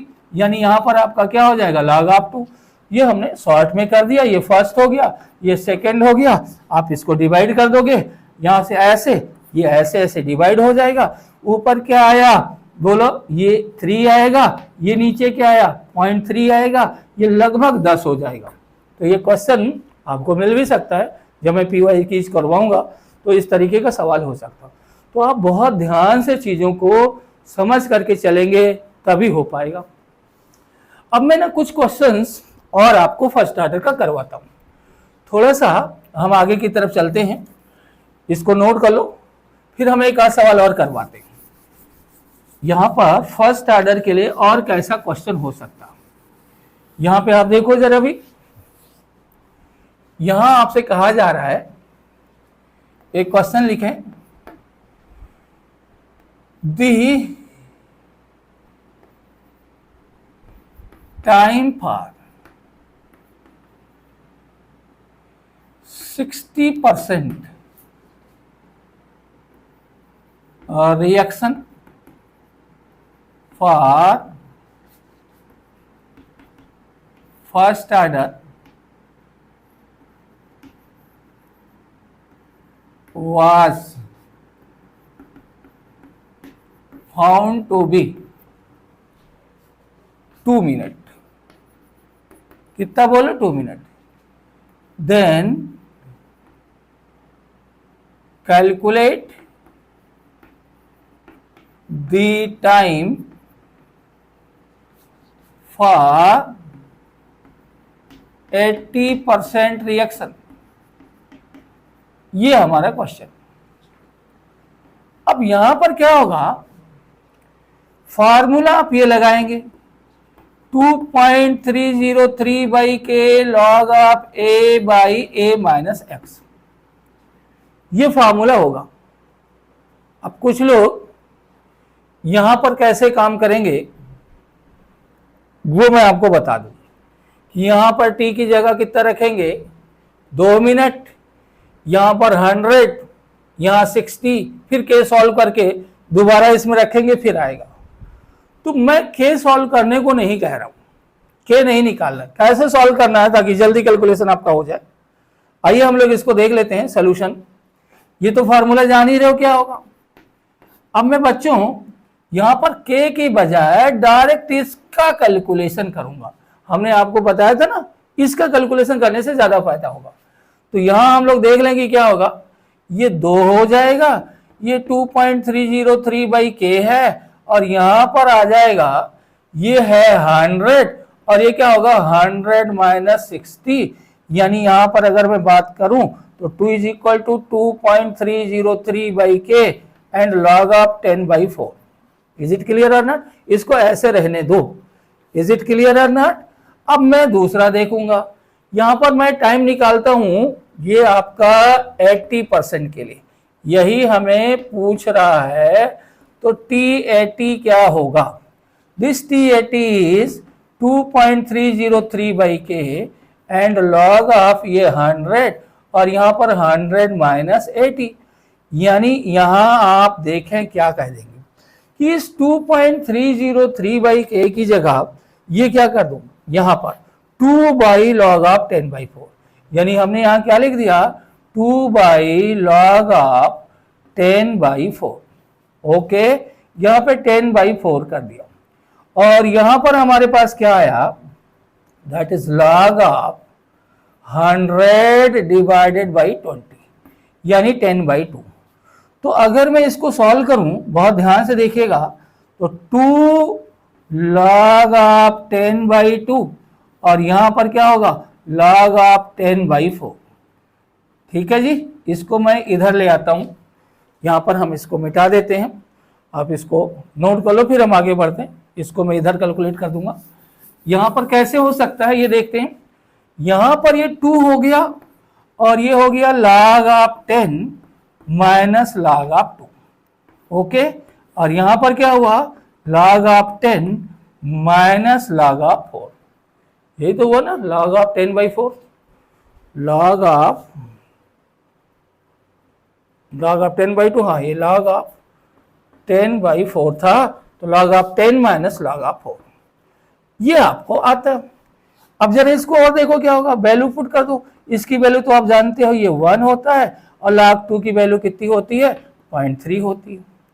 ठीक है जी, यहां पर क्या हो जाएगा, आप जरा यहां देखिए क्या होगा, यहां पर क्या होगा, बोलो ये आपका 1 हो जाएगा, और ये जो वैल्यू आपकी है वो कितनी है, बोलो यहां पर 3 log 2, यानी ये आपका 2 log 2, ये आपका log 4 का वैल्यू कैसे निकालोगे, बट 2 log 2 एंड 2 इंटू कितना बोलो 0.3, 2 इंटू 0.3 करोगे तो ये कितना आ जाएगा, बोलो 0.6, तो यहां पर कितना आ जाएगा, ये 0.6 आ जाएगा। तो 0.6 अगर आपका आएगा तो ये हो जाएगा 1 यानी 0.4, और ऊपर कितना हो जाएगा 0.7, यानी यहां पर 2 इंटू 0.7 डिवाइडेड बाई क्या बोलो 0.4, यानी यहां पर आपका हो जाएगा बोलो 14/4 ये आ जाएगा। और यहाँ पे मिनट, इसको सॉल्व कर सकते हो, या आप 7/2 मिनट भी कह सकते हो। ठीक है ना, ये आपका 7/2 मिनट हो गया। तो इस तरीके से चीज़ों को आपको समझ करके चलना। बात समझ में आ रहा है कि नहीं आ रहा? तो ये चीज़ आप ध्यान रखना भाई कि किस तरीके से आप लोगों को करना है, बोलो तो आप लोगों को कोई प्रॉब्लम नहीं होगी। ठीक है जी, तो ये आपने देख लिया, ये आपका टाइम हो गया। अब यहां पर एक और क्वेश्चन पूछ सकता है कि भाई 60% और 80%, इसको हम मिटा देता हूं, एक क्वेश्चन और करवाता हूं, आपसे टाइम ना पूछा जाए, इस तरीके का सवाल आ जाए, कोई भी क्वेश्चन, एक क्वेश्चन और लिखता हूं, for first order reaction, for first order reaction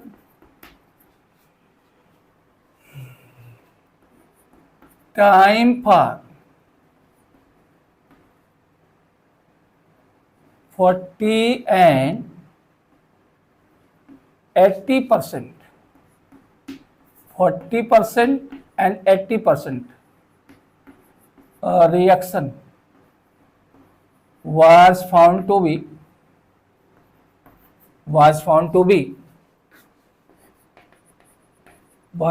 be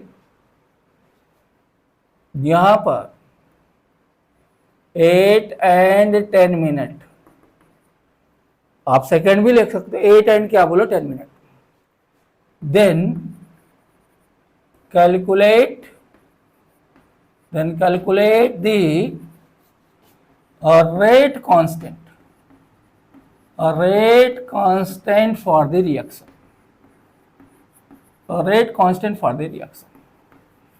अब देखो यहां पर इस सवाल को आप एक स्टैंडर्ड क्वेश्चन मान लो। अब इसके लिए ना मैं क्या कर रहा हूं कि मैंने क्या कहा कि t1 टाइम में ना इसका x1 खर्चा हो जाता है और t2 टाइम में इसका x2 खर्चा होता है। तो एक फार्मूला डिराइव कर देता हूं और इस तरीके के सवाल के लिए आप उसको डायरेक्ट कर लो।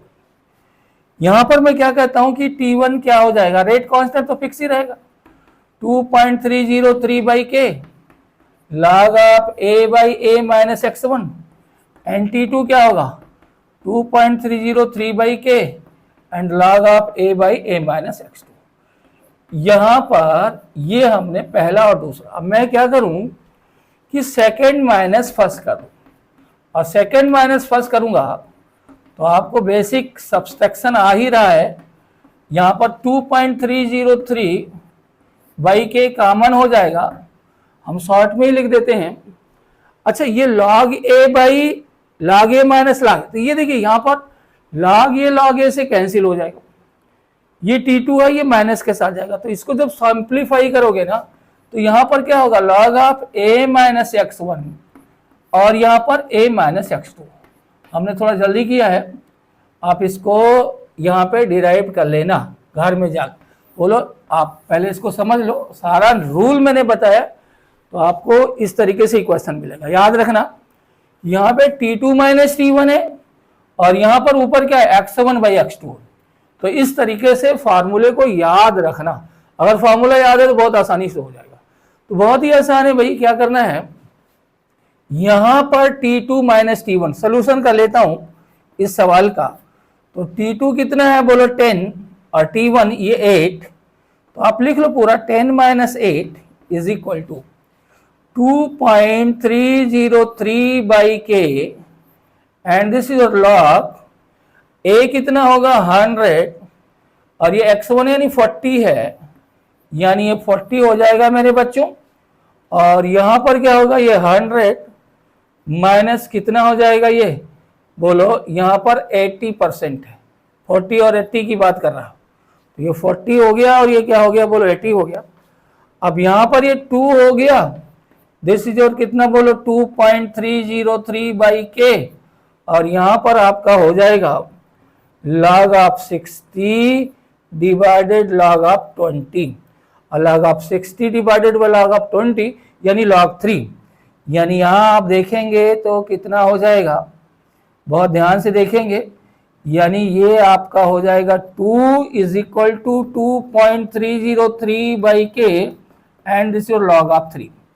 तो k इज इक्वल टू कितना हो जाएगा भाई, इस k is equal to 2.303 into log of 3 divided by कितना बोलो 2, और यहां पर क्या होगा बोलो ये 2.303 इंटू log ऑफ 3 यानी 0.4771 लगभग 0.5 कर सकते हो, और यहां पर हम लोग क्या कर देंगे दैट इज 2।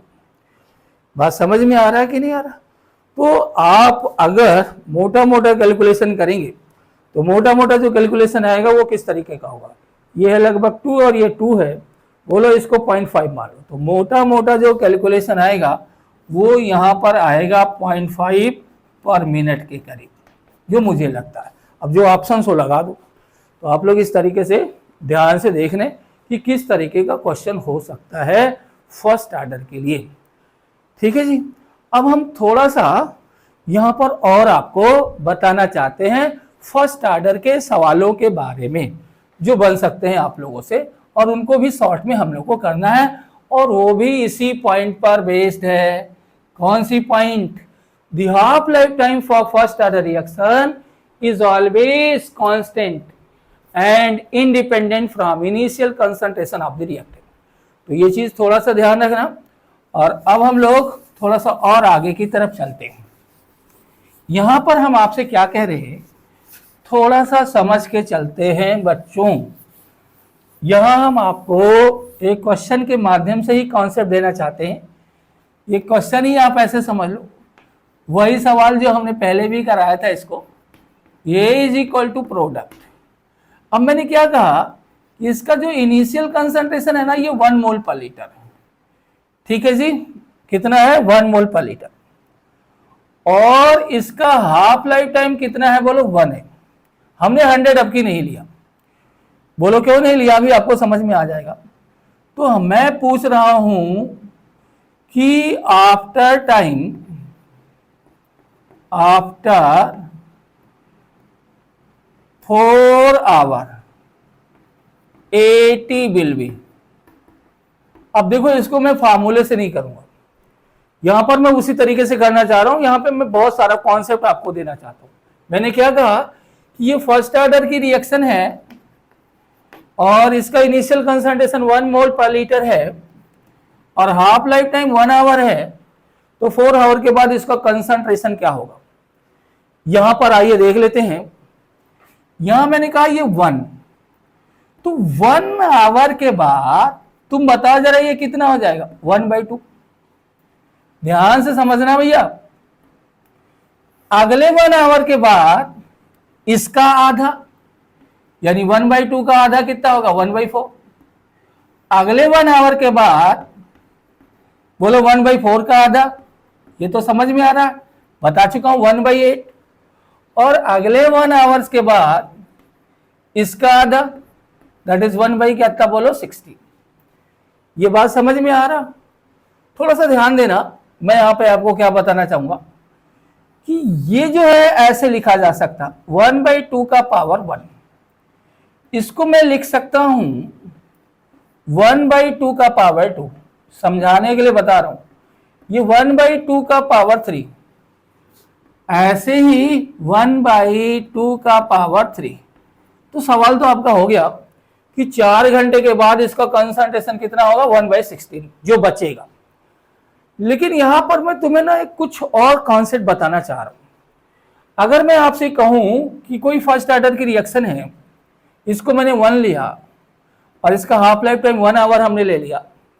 आप कोई भी हाफ लाइफ टाइम ले सकते हो। तो यहां पर फर्स्ट हाफ लाइफ टाइम के बाद कितना बचेगा बच्चों? 1/2 का पावर 1। यहां से यहां तक का क्या है? 2 हाफ लाइफ टाइम हो गया। After second half life time 1/2 का power 2। After third half life time 1/2 का power 3। After fourth half life time 1/2 का पावर 4। तो यहां अगर मैं एक जनरल फार्मूला लिखूं तो यहां आप क्या लिख सकते हो? General formula for first order reaction, for first order reaction, ध्यान से देखना, for first order reaction the fraction, बहुत इंपॉर्टेंट फॉर्मूला है फ्रैक्शन लेफ्ट, फ्रैक्शन की बात कर रहा हूं, after nth half life time, nth half life time, ये कितना हो जाएगा? 1/2 का पावर n। डिफ्रैक्शन लेफ्ट, और किसका लेफ्ट होगा भाई? रिएक्टेंट का ही तो लेफ्ट होगा। इज इट क्लियर और not? nth half life time. अब ये n कैसे निकलेगा, ये जरा देख लेते हैं। n कितना है यहां से यहां तक का? कितनी हाफ लाइफ टाइम की बात कर रहा हूं? 4। टोटल टाइम कितना? 1 + 1 + 1 + 1 4 डिवाइडेड बाई 4। तो अगर मैं यहां पे n निकालू ना तो n इज इक्वल टू क्या होगा, ध्यान से देखिएगा, बहुत ही क्लियरली दिमाग बैठाएं। यहां पर ये हो जाएगा बेटे टोटल टाइम और ये हो जाएगा तुम्हारा हाफ लाइफ टाइम। ठीक है, ये हो जाएगा टोटल टाइम और ये हो जाएगा half life time. Is it clear और नॉट? तो फर्स्ट ऑर्डर के लिए आप ये भी फार्मूला याद रखोगे। इस पर हम एक छोटा सा क्वेश्चन करा दें ताकि ये और क्लियर हो जाए आपका। ठीक है जी, आइए एक छोटा सा क्वेश्चन करता हूं, नोट कर लो, फिर मिटा देता हूं मैं इसे।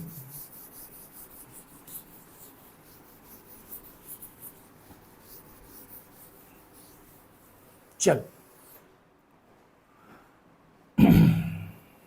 इस पर क्वेश्चन कैसे बन सकते हैं? एक क्वेश्चन जनरल में लिखता हूं, फॉर फर्स्ट ऑर्डर रिएक्शन और first order reaction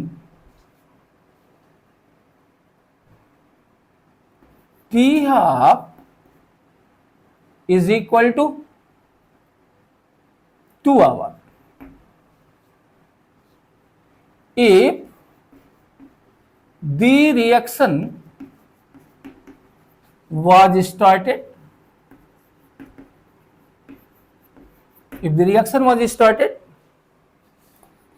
by taking 10 mole पर litre of the reactant.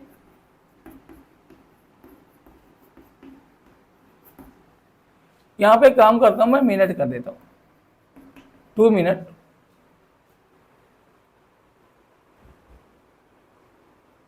Then calculate the following.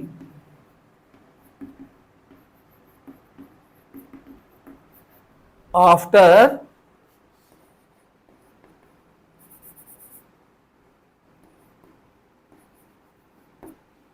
after 6 minute. Is it clear है ना? तो आइए देख लेते हैं इसको शॉर्टकट कैसे करेंगे। शॉर्टकट के साथ हमें सवाल को करना है। यहां पे हमारा क्या होगा, पहले तो हम n निकालेंगे। n क्या है, टोटल टाइम आफ्टर, ये सॉरी, पहले तो हम क्वेश्चन देख लें कि क्या क्या करना है। पहला जो क्वेश्चन है हमारा, अमाउंट लेफ्ट,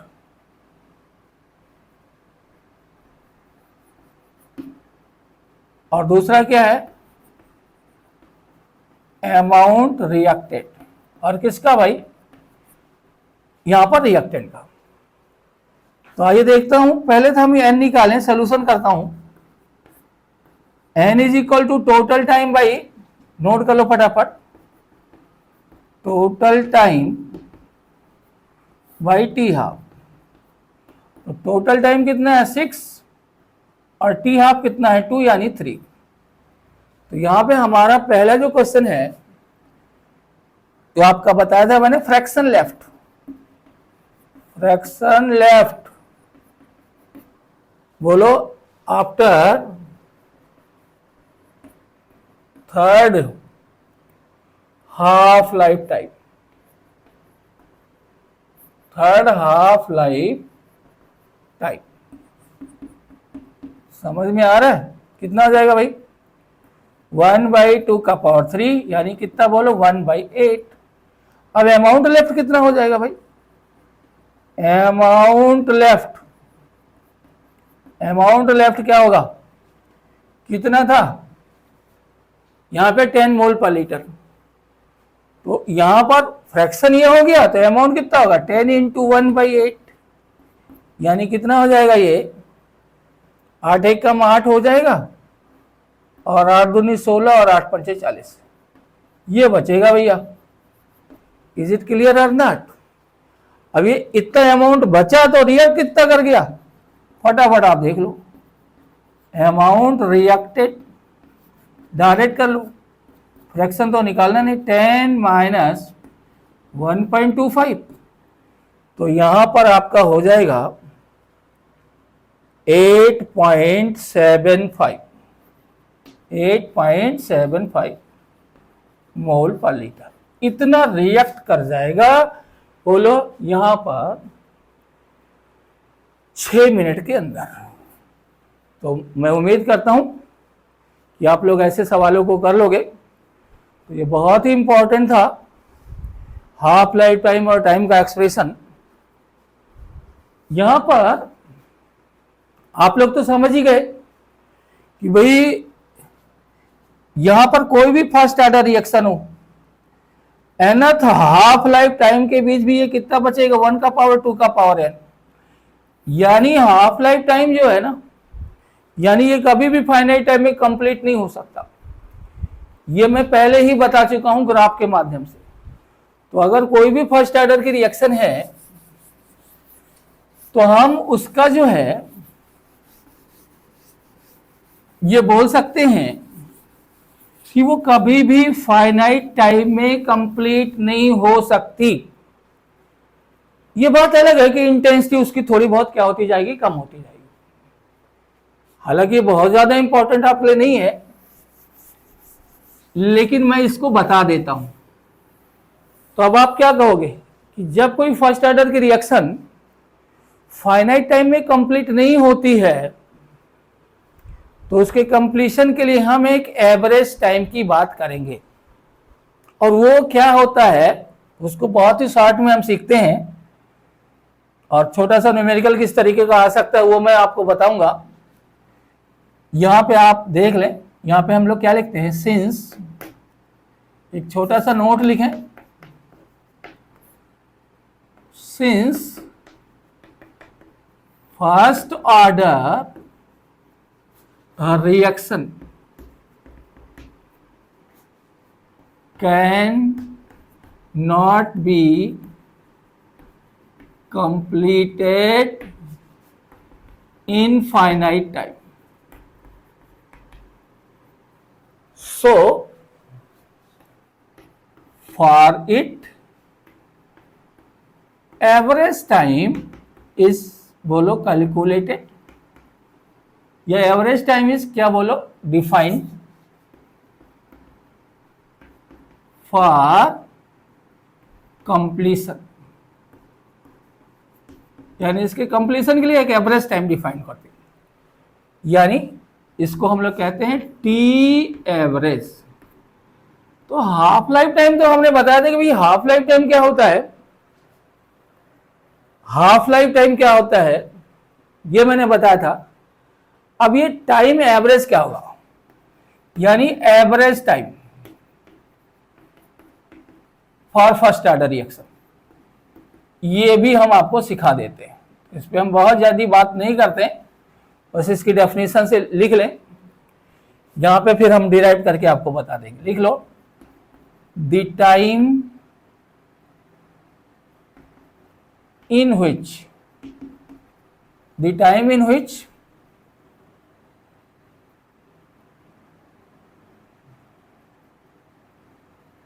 क्या कहेंगे आप,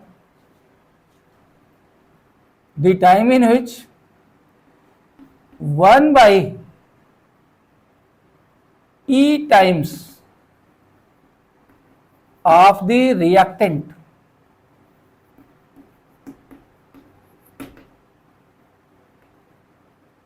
one by E times of the initial amount, 1 by E time of the क्या बोलो, इनिशियल अमाउंट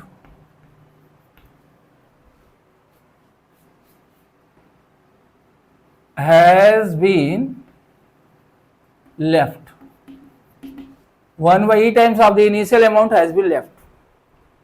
यानी यहां अगर मैं आपसे कहूं तो टाइम का एक्सप्रेशन ये था, 1 by k ln a naught by A T, ये आप लोग को पता था। तो यहां पर आपका अगर मैं ये कहूं कि 80 जो बचा है वो कितना हो जाए, ए नॉट बाई ई। तो मेरे बच्चों ये टाइम ही क्या हो जाएगा, एवरेज। अब मैं आपसे क्या कहता हूं कि फ्रॉम फर्स्ट एंड सेकेंड, यहां पर टी एवरेज रख दो, एंड टी एवरेज रखोगे तो क्या हो जाएगा, 1/k हो जाएगा, और ये ln हो जाएगा, ये ए नॉट है, और यहां पर क्या होगा, ए नॉट बाई ई, यानी t average is equal to 1/k, और यहां पर क्या हो जाएगा बोलो, ln e। और आप सभी को पता है ln e की वैल्यू कितनी होती है, 1। तो टी एवरेज क्या होगा, 1/k। इज इट क्लियर और नॉट? तो आपने यहां पर भी देख लिया। अच्छा, अब अगर मैं तुम लोगों से पूछ लूं कि इस क्वेश्चन का जरा जवाब बताओ, क्या रिलेशन होगा, बोलो यहां पर टी हाफ में, टी एवरेज में कौन बड़ा हो सकता फर्स्ट ऑर्डर रिएक्शन के लिए? तो जाहिर सी बात है भाई, जो टी हाफ होता है वो 0.693/k होता है।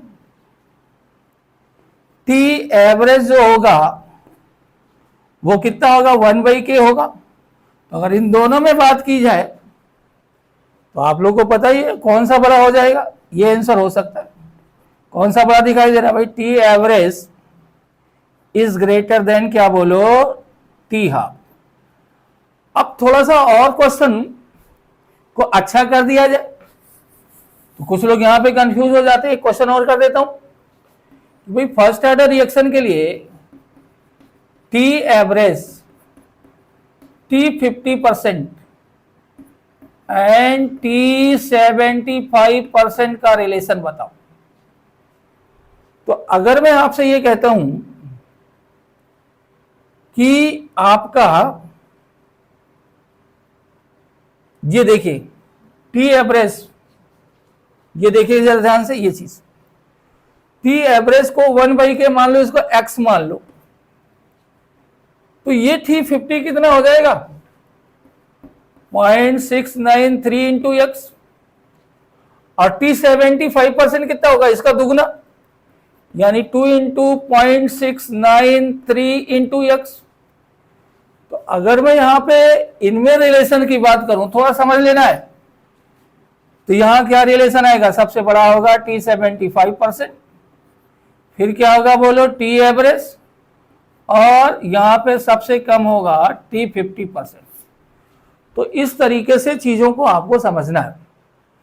तो it is all about first order reaction.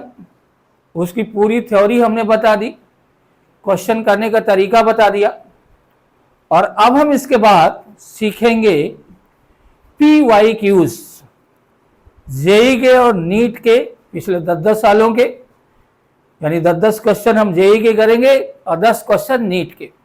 और तब आपको समझ में आएगा कि यहां पर इस तरह से पढ़ने पर ही हम सवालों को क्विक कर सकते हैं। तो उसको हम अगले लेक्चर में सिखाएंगे।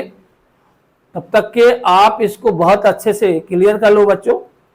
अब हम अगले लेक्चर में आपका PYQs करेंगे, तो नोट कर लें इसको। तो आज का काम बस यहीं तक। Okay, thank you.